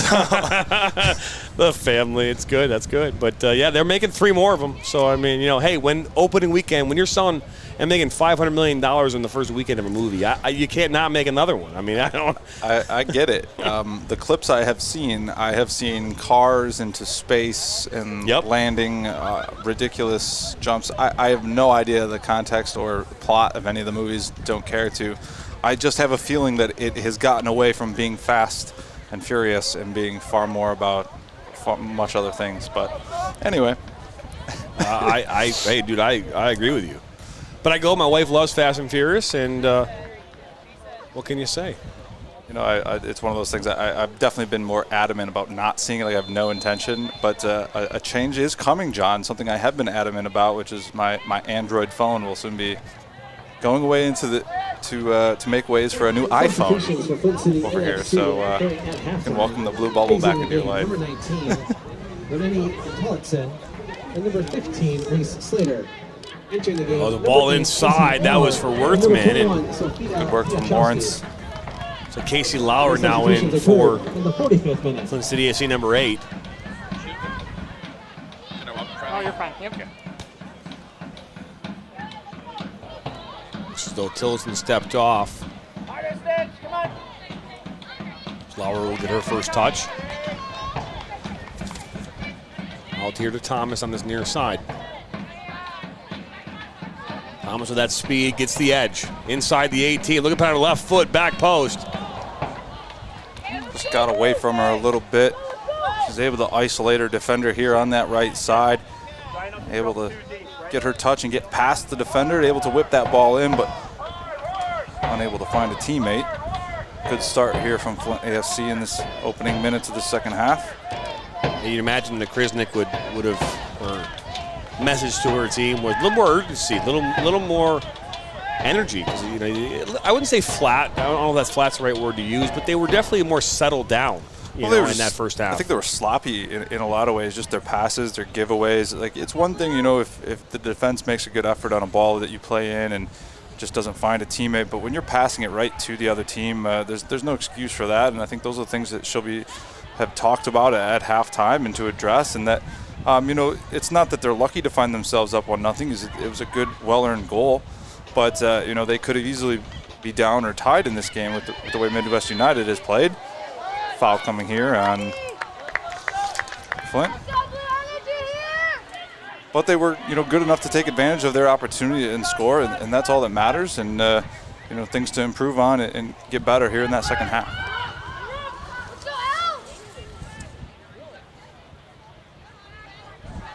Kalita now finds Lawrence. Pitches one out wide towards Midgley. Reagan Cox there to defend for Midwest United. It's ball played to Gattino, the goal scorer. Gattino will fire one. That will go up and over the Advanced Physical Therapy Center signs. Gotta get him in if we can, right? You weren't here this past weekend, but that Premier Security sign, Solutions sign, got hit like multiple times. There was quite the chatter in the comment section about how to take care of the exact sign there, and they kept writing the exact same one too. It's two of them down there. So it was very interesting chatter. Now here comes Midwest United, and she's off. Still got it. That was Stephanie Curry.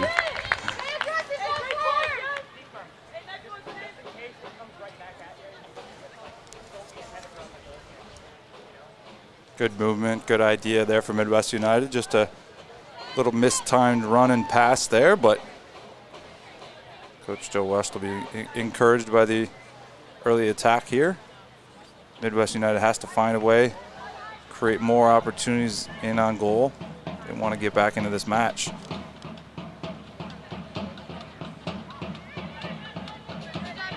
Now Lawrence. And out wide for Midgley and not down. Managing a supply chain so far, 21 votes. Flint City AFC, 62%. So they can focus on their core business. Of your votes, Midwest United, 38%. We'll open up player of the game voting here in the 70th minute. Who do you think will be player of the game? Nick a nominee right now in our comments section. Bella Gattino, number 10, gets the goal in the 38th minute for Flint City AFC. She was assisted by Olivia Thomas. Those are two good choices right there. Northrop right now sitting on a shutout. There could be one. Made 3 saves so far in this one. Diekma and back to Diekma. Oh, a good ball inside. That was Curry, and good ball movement there.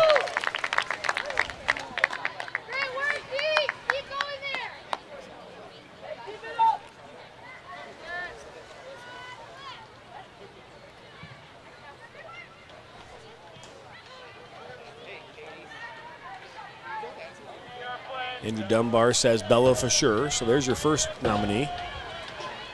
Appreciate it. Thank you.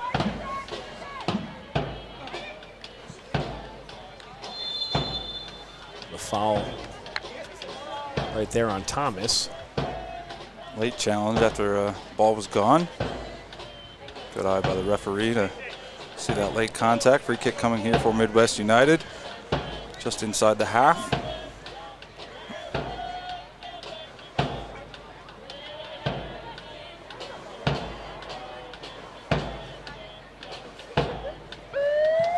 Put in towards the box. One. And then put back up towards the 6th, and Northrop comes up with it. It's Kalita that got the first head on that one. Is now here comes Flint City AFC. That's Midgley on the ball.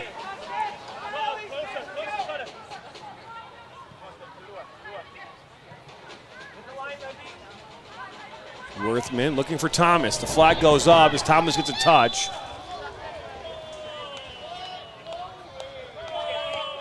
Both teams now have 2 offsides apiece. I think that's right.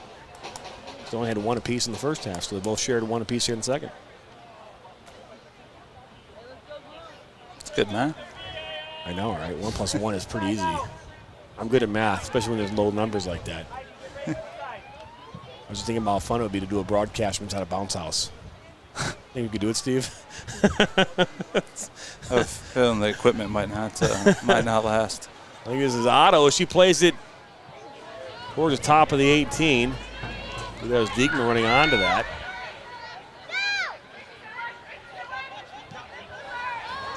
Now, trying to go on for Thomas. Nope, went out. Last touch there by Midwest United. Meats and veggies sliced in-house daily and freshly baked bread made right where you can see it. Jimmy John's has made your sandwiches with love since 1983. All thrown in. Thomas cuts it back, gets around the edge, puts this one in towards That near post out for a corner kick. Second corner kick of the match for Flint AFC, first here of the second half. They'll look to use this set piece again to be dangerous, try to extend that lead.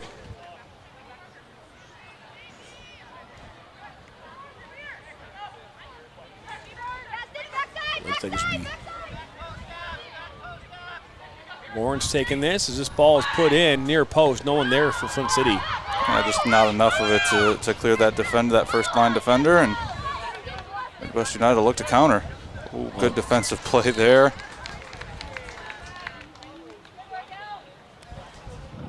I think that was Midgley, yeah. Just getting a foot on it.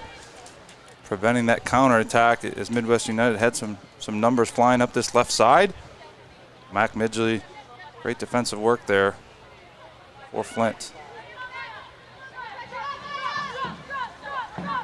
Cut back by Kalita. It's a dangerous ball back under pressure, but well played by Phil Potts to move it quickly as they've been able to move the ball around the back. Some good one-touch passing, escape the pressure.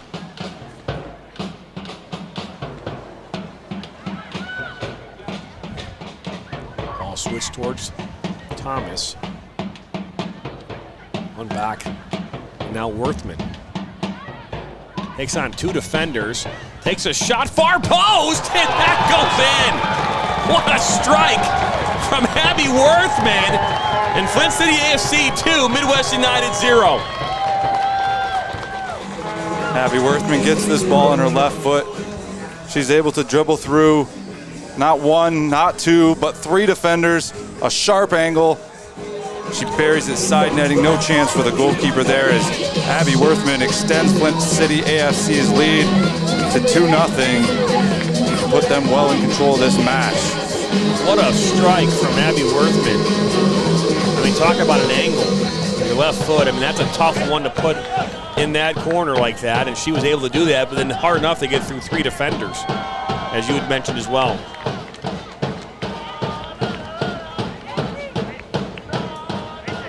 We're gonna have a substitution here. Number 5, Michaela Johnson, gonna step on for Flint City AFC. Also for Midwest United, number 22, Sachiko Gamo. So Worthman will step off. Johnson will step on for AFC.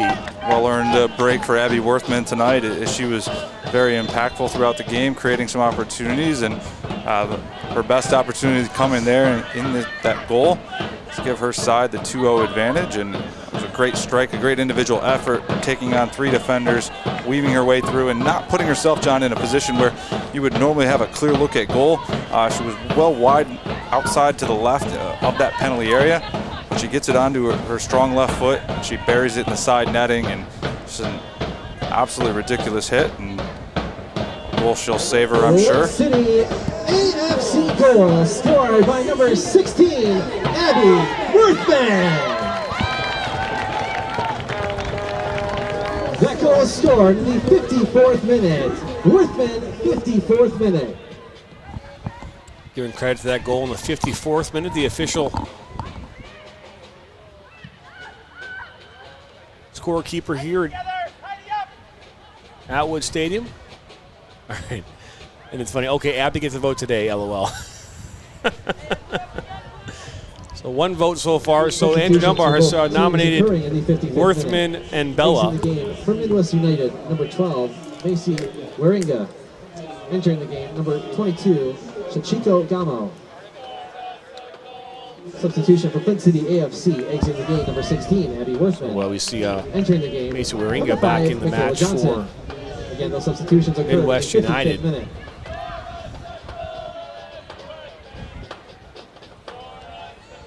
All thrown in on that far side.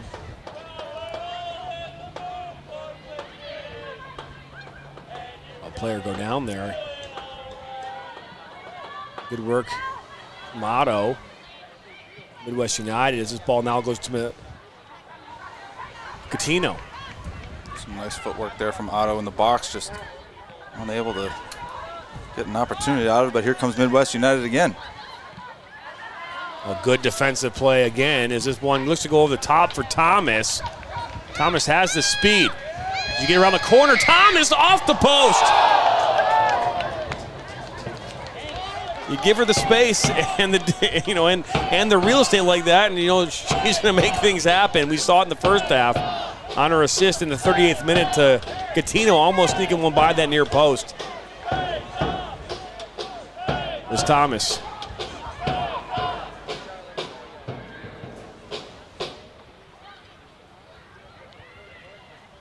Midgley now on that far side. We'll look to cut it back, and that one's knocked away. That was Chico Gamo. She's a substitute here that came on here a few moments ago for Midwest United.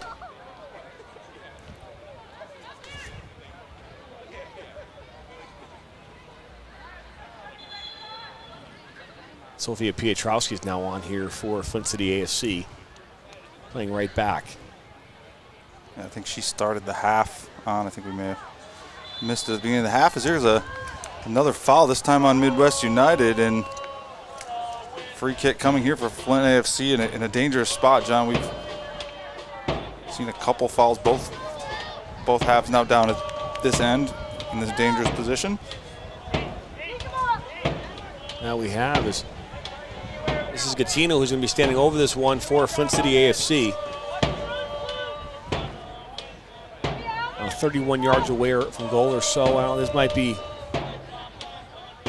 outside her range, but we'll see what she does here nonetheless. Gattino will fire one, and that's right in the hands of Isabel Okrofu. Good save for her. Solid hands. Well struck ball from Gattino. Puts it right at the goalkeeper. Okrofu makes the save.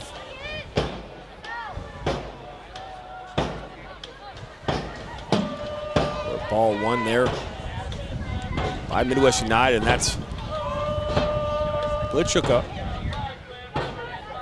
Blitchuk, and I see Otto run onto this one. Not a touch. This part of the match brought to you by Doug Steinert. Ball shot into the hands there of Northrop.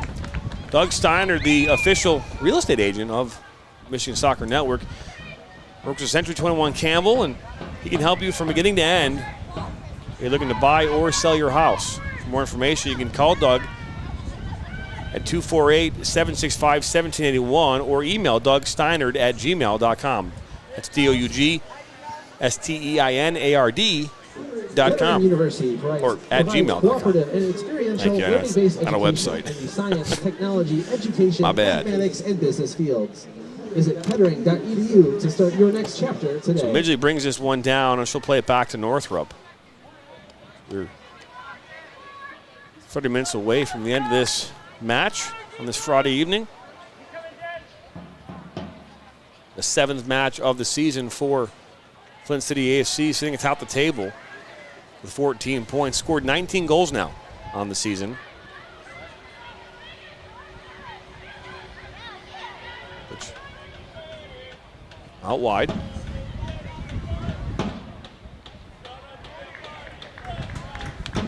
It's a good tackle there.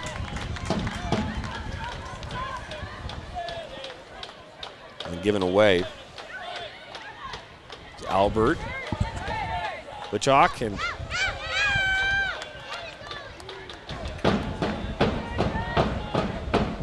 Northrop comes up with it.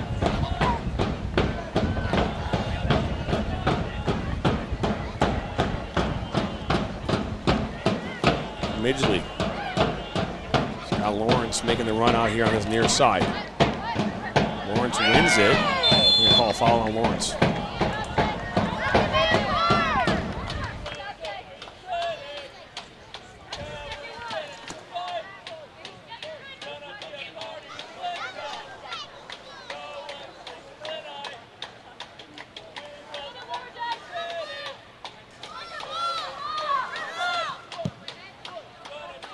Will be played over the top. One there by Bauman.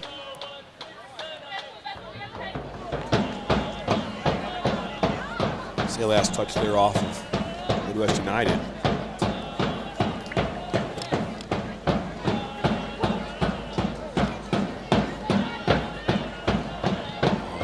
Good win there. Lichok. Knocked away. Flint City AFC would like to thank Mike Brew of Advanced Physical Therapy Center. Still plenty of time in this match for Midwest United to get back in. They've got to be the ones to find that next goal, though. Can't afford to go down 3-0. If they can get that next goal and make it 2-1, there's still an opportunity to maybe find a way to get a draw out of this. Comes with that next goal, that all-important next goal. And Thomas making her way now with that speed and physicality, and she runs right into the defender, and now they'll play quick. Have to go over the top for Curry, and there's too much pace on it.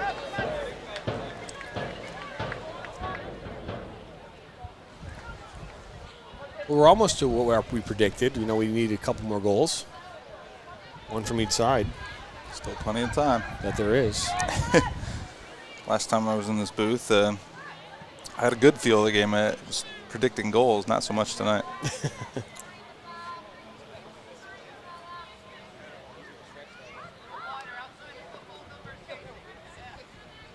Mine will be back here next Sunday as the AFC welcomes in Kalamazoo FC. Pietrowski on the ball now. That game's a 5 o'clock kickoff next Sunday. This is ball to the top for Lawrence. Good ball. Diekma right there to defend. This is ball put top of for Midgley. She'll fire one, and that one's right there to Orokofu.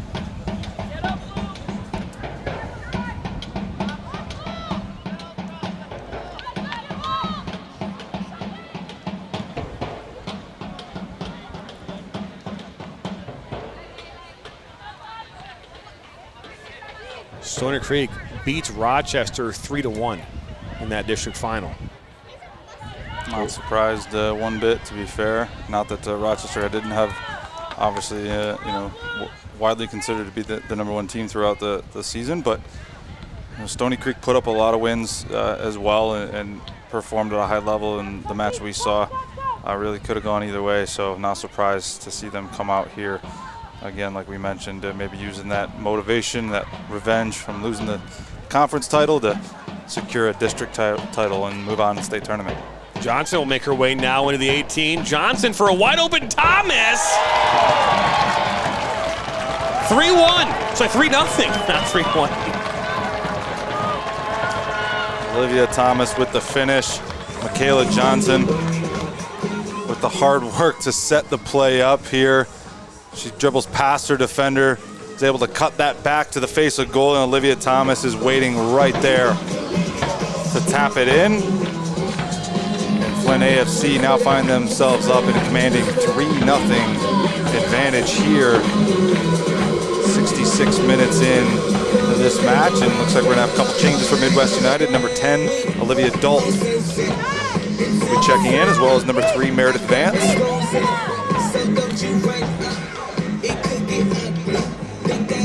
So we'll see they'll take off. Number 2, Madison Coda comes off for Midwest United, as well as, let's see here who comes off. That is number 13, Matea Diekma. Diekma comes off, as well as Coda. See Olivia Dalton. Goal scored by number Vance 33, now step on. Olivia Thomas. So, I mean, we mentioned that Olivia Thomas as a nominee. Assisting on the goal, number 5, Gatino and Michaela Abby Worthman, Johnson. very good choices. There's their 3 choices right there. The goal is scored We'll have those up here in about 5 minutes. Thomas from Johnson, We'll end our 64th minute. Who's going to win this match poll. Right now it's 65% in favor of Flint City AFC. 35% in favor of Midwest United, even though right now Flint City up in commanding fashion, 3-0. Well, my odds say it's probably closer to 98% Flint City AFC at this point. A commanding 3-0 lead at this point. Olivia Thomas been active with a goal and assist tonight. Michaela Johnson, who just stepped onto the pitch just several minutes ago, making an instant impact, able to drive through the defense, find a wide open Olivia Thomas, who doesn't make too many mistakes in and around goal. There's a reason she has been heralded as such a great player, and her accolades continue to grow, and we see why on a night in, night out basis here for Flint City AFC. Her speed, her power, and her ability to finish in and around goal, just at a different level. That it is. Ball goes on that far side. Now we're only one goal away from the prediction, so looking okay. Yeah, I know, right? We're both. Can you imagine that we both get it? I mean, you did pick it, and I just kind of wrote along. I was going to say, what did you take? I was going to say, wait a second. Did you make a prediction? I didn't make it. I just wrote yours. I mean, you took you took my prediction. I mean, isn't that fair? I mean. Oh, okay. I didn't hear you say it beforehand. So. No, I did. I was like, yeah, I agree with you. I'm going to take your prediction. Oh, okay. You should. I make good ones. Here comes another chance for Flint. That's Lori as she puts this one in. Blocked it out for a corner kick. Third of the match coming here for Flint AFC.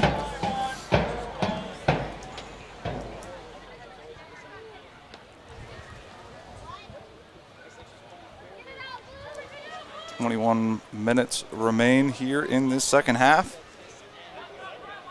Flint City AFC with a commanding 3-0 lead.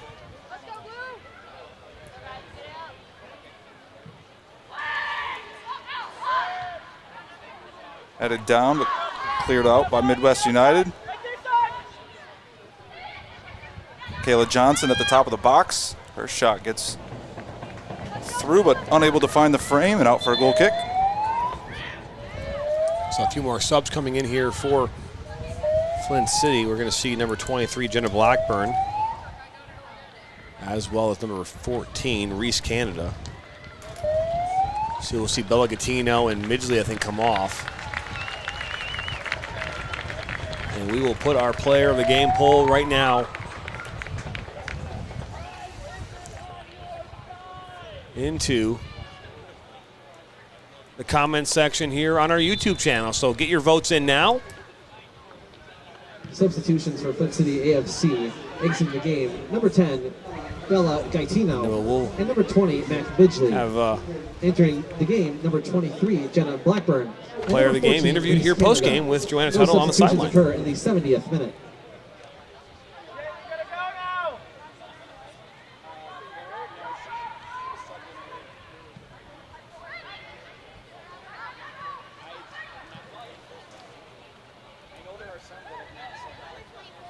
Well, good work here from Gammo, sorry.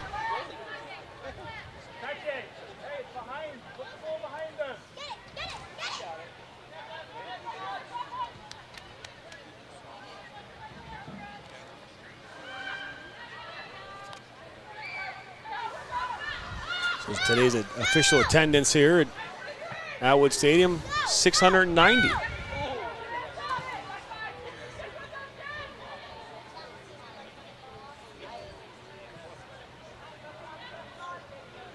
Get your votes in now for player of the game.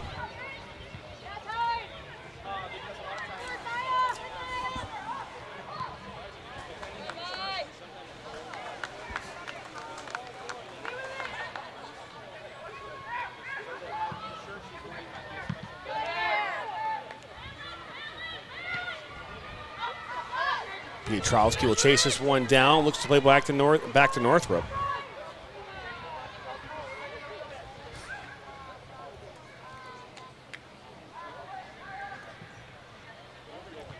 The beautiful night for soccer here. Not too hot. Not too cold, just right. Beautiful evening. It's 8:41 here, Eastern time. If you haven't already done so, hit that subscribe button. Like us and share us on Facebook. We are live right now on Facebook, Twitter, Twitch, and YouTube. Is Otto. Lock this back. towards Cox.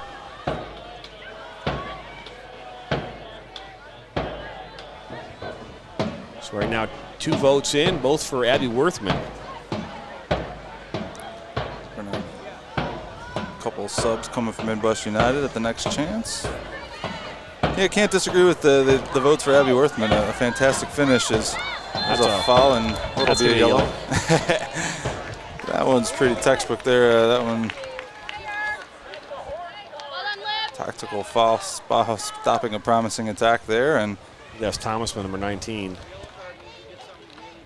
I believe.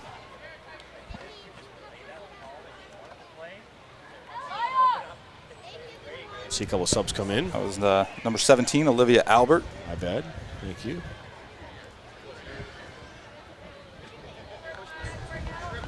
Yellow card issued. Minor Martin afternoon will be out at the Hawk in Farmington Hills as the Midwest Premier League.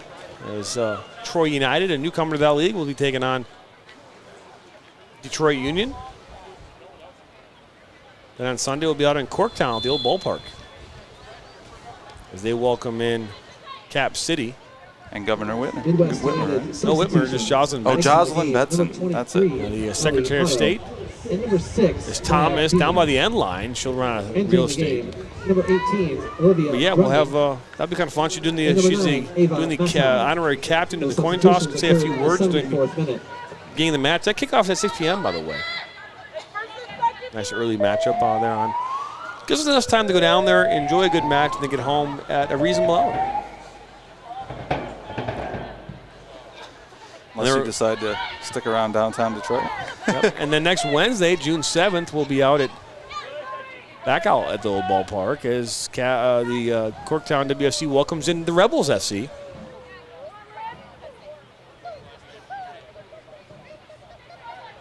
Aaron Roy, the commissioner of the Super League.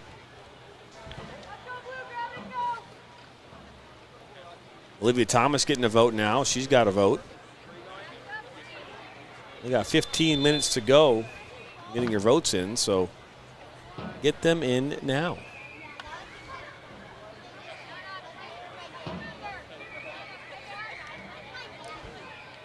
Ball thrown in, and just kind of see the wind kind of fall out of the sails there of Midwest United as Johnson plays this inside.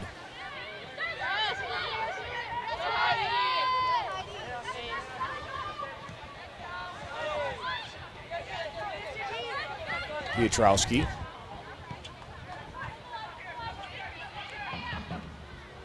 That's Kalita. She's still on the ball. Looking for Johnson. Couldn't get it through that seam. Cox was right there.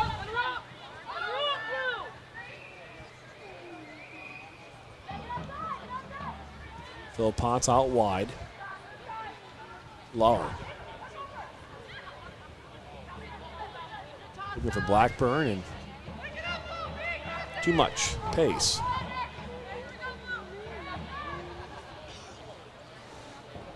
Our match brought to you by Ali Live Sports, the official live stat provider of the Michigan Soccer Network.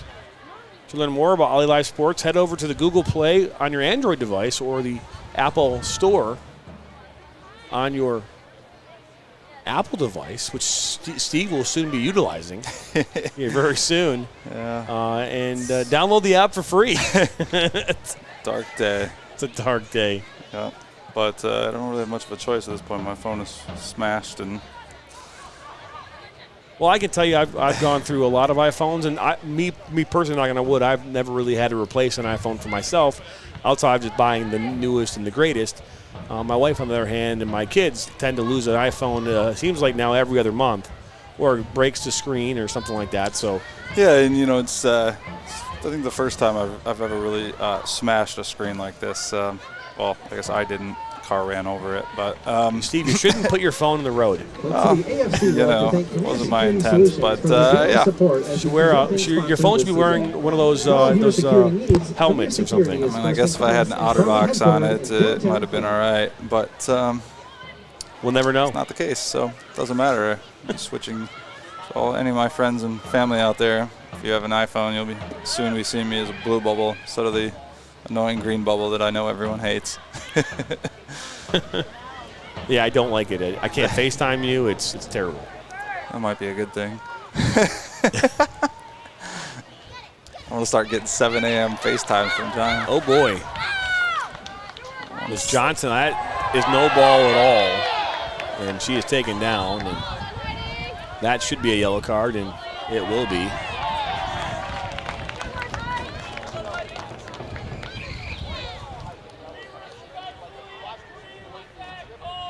And now it's tied 50% apiece to Thomas and Worthman. Number 19. It was 19, Heidi Thomasma. So I got it wrong the first time, but she maybe just because the curse from the commentator gave her that yellow card a little too soon. Midwest United yellow card issued in the 78th minute to number 19, Heidi So a free kick Thomasma. here for Flint City AFC. All put in the box, and Okorofu comes up with it. No fireworks tonight, Steve. We don't have to worry about that. Fireworks have been happening on the field tonight. A couple well-struck balls. Abby Worthman with probably the goal of the game, and good efforts by her individually to get that goal. And then Michaela Johnson with a burst and a firework of energy as she dribbles past a few players to find a wide open Olivia Thomas. And the first goal of the game, Olivia Thomas shows off that speed, keeping that ball in play and finding a wide open Bella Gattino who buried one in the back of the net. So no fireworks after the game, but we've had plenty of fireworks on the pitch tonight, John. Yeah, we have, as we're getting ever closer here to the end of this match with 10 minutes to go here as we enter the 80th minute.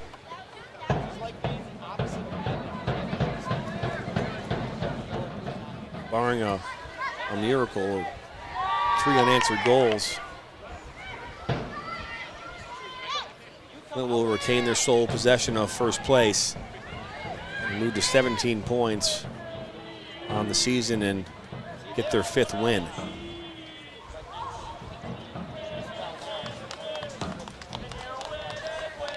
But see, we've seen some crazier stuff, man. It could happen. UPSL National Finals, 4-0 at the break. It was 3-0 at the break. 4-0, yeah. So, you never know. Obviously just 10 minutes to play here, and Flint City seemingly in control in possession, but Midwest United they had a really good start to this match, creating a lot of opportunities, putting pressure on the back line, creating some turnovers with that pressure, but sometimes, giving up those goals can be very deflating, and in this scenario, it's been much of that, deflation that's really kind of cost them. They've lost their energy and lost that first step, and Flint City's found a way to find their form here in this second half, bearing 2 goals and putting this match to bed, and now just got to see out these final 9 minutes. We need all of you who are watching here right now to, in the comments section, you need to vote for a player of the game. Right now it's tied. There are no ties in voting. Our foul called there is coming up here. Post-game report presented by Commercial Graphics, the official graphic design partner of the Michigan Soccer Network. So stay tuned after this match, and we'll bring you full-time stats, post-game interview with player of the game. Could do a dual player of the game, but love it if you guys could give us some help here and move this the ball to a sole owner player of the game. But they both deserve it, he says. I think you could argue both. The play of the game, probably the goal by Abby Worthman, as far as the individual effort, beating 3 defenders, getting a beautiful shot to score a goal. Olivia Thomas, a goal and assist tonight. Cut back by Lawrence, looking for Johnson. Could she get a touch? And that one might go out of touch, and it does. Olivia Thomas has been active all night. So a goal and an assist for her, but plenty of fine efforts tonight from Flint City AFC. Peyton Northrup in goal, currently with that shutout. Hasn't been tested too much, but when called upon tonight, she has stepped up as well. So, nods to her in the defense for Flint City AFC, who've been very stout tonight. Early in the match, a couple giveaways and giving Midwest United some opportunities that really didn't earn. But beyond that, they've been able to kind of fix those issues and tighten up their defense, and they've been solid here throughout this second half.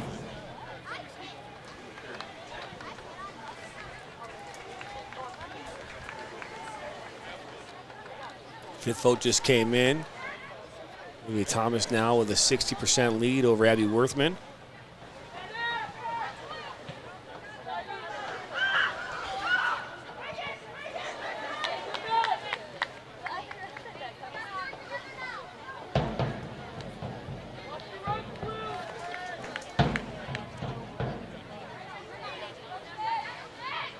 Am I allowed to vote? Yeah, you can vote.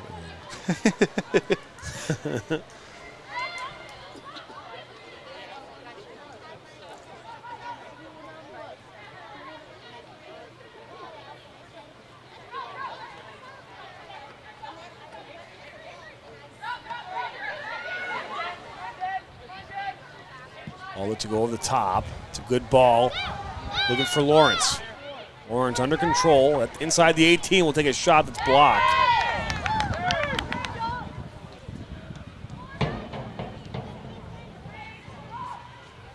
Looking towards Gammo and Phil Potts. 85th minute.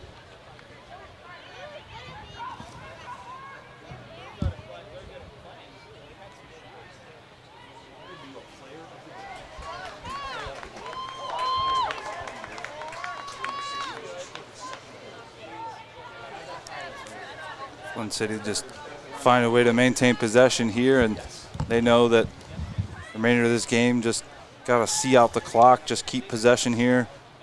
If they can find a way to go to goal, they will, but most importantly, keep possession and keep that time clicking off the top clock.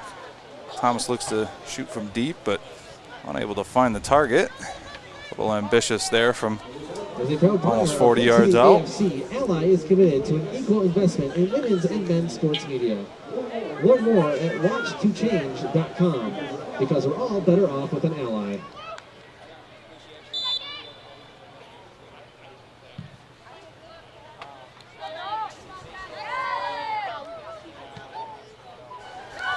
Now here's a break. Can she get a goal? And she puts it up and over. That was Brunick. Couldn't get a clear shot on goal. Yeah, an opportunity there for Midwest United to maybe just save one thing out of this match and get a positive note, but Brunick is unable to put that shot on frame, and best opportunity of the half here for Midwest United. It was up and over the net. 8 votes in, 75% of you have Olivia Thomas as player of the game. 25% Abby Worthman, now 9, now it's 67-33. Just as I say it, more votes come in.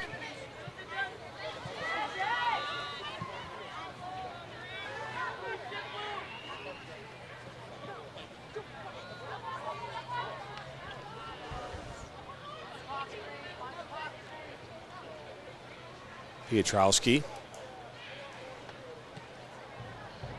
Bellicatino gets a vote.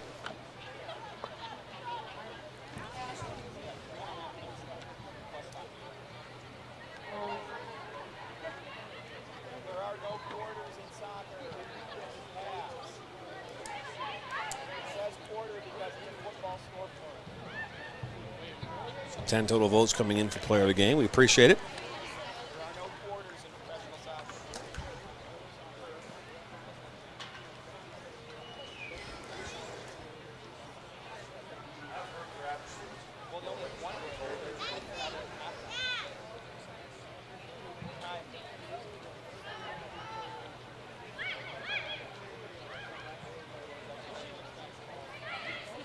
Ball put into the box towards Curry. It's headed away.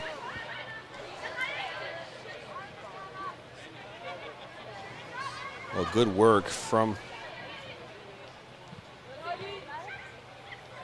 Heidi Thomasma.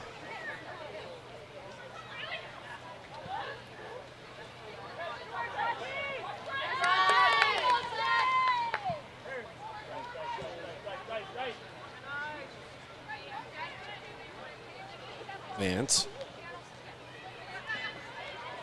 Thomasma. The chalk. One back by. Given away. Comes Vance and Midwest United. Can they find a way to get a goal in this one? And get us close to our prediction. We're only one goal away from that, Steve. Are we so close. So yeah, close. So far. No, it's fine. Never like to predict a shutout. If I would have left it on one especially shoulder the knowing whole time, that it would have been a little talented players on the pitch, and you know, all it takes one opportunity. So still time here for Midwest United to maybe get on board, but I thought that opportunity down here at the end, that little break-in may have been by Brunick, might have been their best opportunity. And one-on-one, rush the shot, and that's what happens. 89th minute. Looking for Vance. Vance has it in the corner, and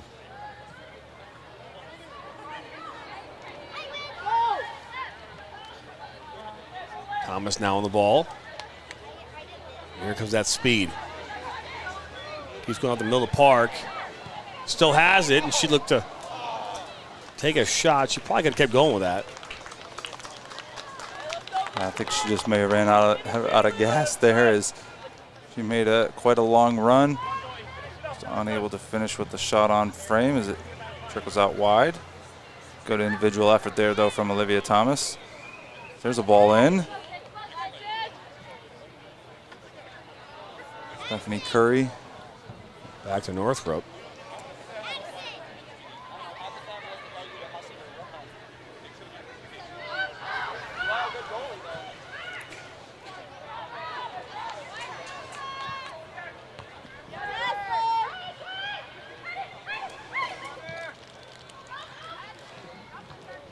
We're officially in stoppage The time. referee has indicated that there will be a minimum of 2 minutes of added time to the second half. So 2 minutes will be added.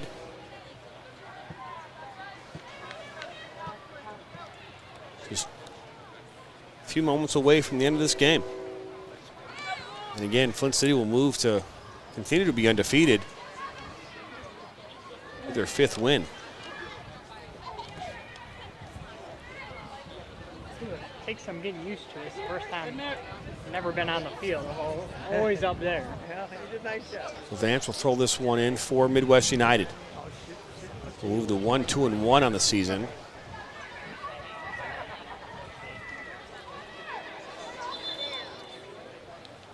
And a corner kick.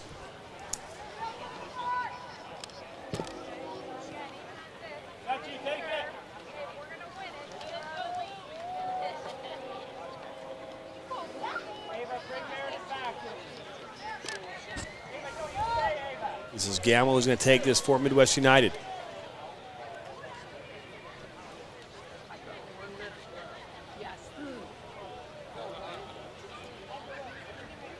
Last opportunity here for Midwest. This is when the ball put in. Northrop goes up, uncontested.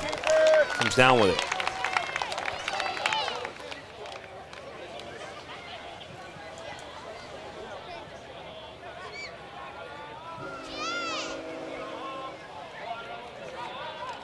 City FC will possess this ball and look to run this clock out and get out of here with a 3-0 victory.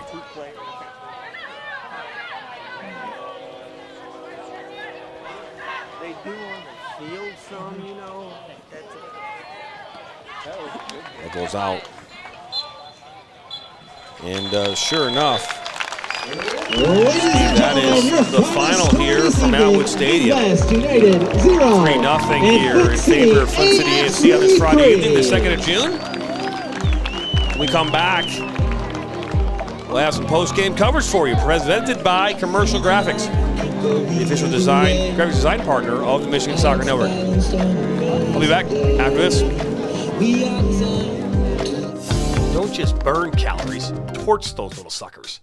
Base Camp Fitness Troy opening up this March will help you get maximum results in half the time. Our intensity intervals of cardio and strength training will supercharge your calorie burn all in just 35 minutes. Make sure to lock in our founders rate and claim your 2-week risk-free trial by scanning the QR code on your screen. Base Camp Fitness Troy, located at 443 East Big Beaver Road in Troy, Michigan.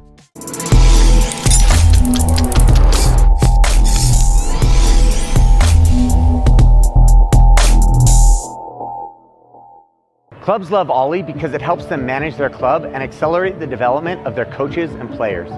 Every soccer club talks about their focus on development, but nobody actually measures it until now. We've developed the capability for every one of your teams to easily capture pro-level game stats in real time using a mobile phone. It's one thing at the end of the day to look up the results for your club, but how valuable would it be for directors to actually see how each team played? How well did a team possess the ball and control the game? How well did they create dangerous chances inside the box? How did your top players perform? And how is each coach improving from week to week? Ollie provides this powerful data through a club dashboard that shows club results and lets you drill down into any game or player. Ollie also includes team and club management that lets you communicate instantly with coaches, parents, and players, and lets directors see every club event so they can easily coordinate visits to matches and training sessions. It's got everything you need in one simple app. Reach out to us to get your club started today. Every small business has expenses as it grows. Whether you're a farmer, a wedding planner, or anything in between, PFCU can help. With a suite of business services, we can help build your business.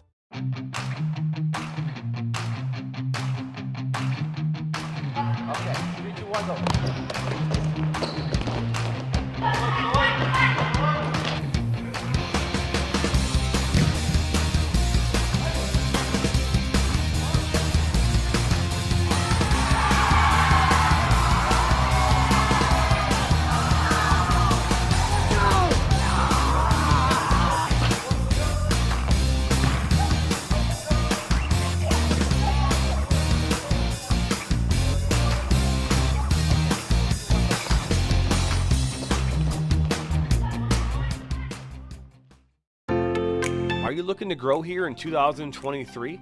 Let the Michigan Soccer Network help you and your restaurant fill more seats. Help you and your law firm get new clients. Help you and your dental practice find more patients. Find more roofing customers for this upcoming summer. And to help you and your medical practice find new patients. To learn more or get started, visit MichiganSoccerNetwork.com.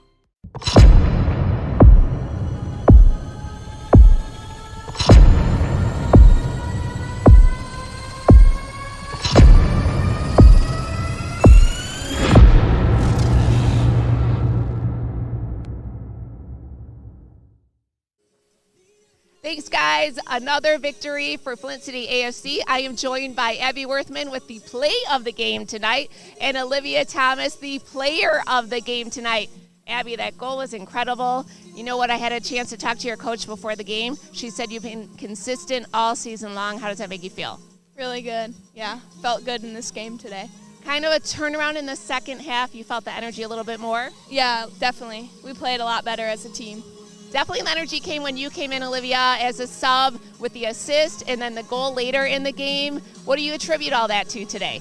I think I attribute it to just all of my teammates. I knew we need to come out. I need to come onto the field and bring another spark of energy and bring the game back to life. Well, that you did, and you're joined by your little sister. Hi. Hi, I'm Chloe. Thanks, Chloe. All right, you guys are now, you've won 5 games. You're undefeated, 3 in a row. How fun is it to be playing on this team right now? It's a lot of fun. Way different than last season. It's fun to win games. Yeah, definitely. I agree. Last season wasn't the best, but this season has definitely been a lot of fun to play with all the girls, and it's just been a great experience. It's quite the turnaround, and good luck against Kalamazoo on Sunday. Thank you. Thank you. Back to you guys.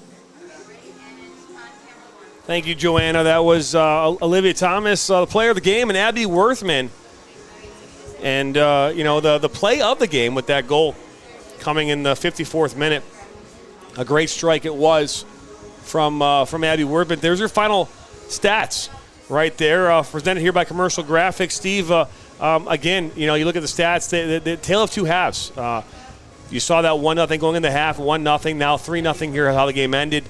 But your thoughts here on this game? Just a dominant performance from Flint City AFC, especially in that second half. They found themselves up 1-0, but probably not playing the best, but they made some adjustments at halftime, as you heard from Abby Worthman, and they brought a little bit more intensity in the second half, and they're able to do that and get 2 goals and put this game to bed and find themselves sitting still atop the table and playing a real good brand of soccer right now. And head coach Michelle Krisnick, I'm sure, will be very happy with the way that they've been playing and look to go into their next match against Kalamazoo on Sunday. That's right. Next Sunday is their next match here at home, and we'll bring it to you live at 5 o'clock. Pre-game coverage beginning at 4:25 right here on Facebook, YouTube, Twitch, and Twitter. Goals here in this one coming in the 38th minute off of the foot of number 10, Bella Gattino, assisted by Olivia Thomas. And then in the 54th, Abby Worthman with the play of the game on that great strike. And then in the 66th, Olivia Thomas gets a goal, and that one was assisted by Michaela Johnson. And that's where this game will conclude. For all of us here at the Michigan Soccer Network, my partner in crime here, Mr. Steve Besk, down on the sideline, Joanna Tuttle. I'm Jonathan Turner. We want to wish you a very happy and healthy Friday, a great rest of your weekend. Stay cool, stay classy, and we'll see you next time for more soccer on the Michigan Soccer Network.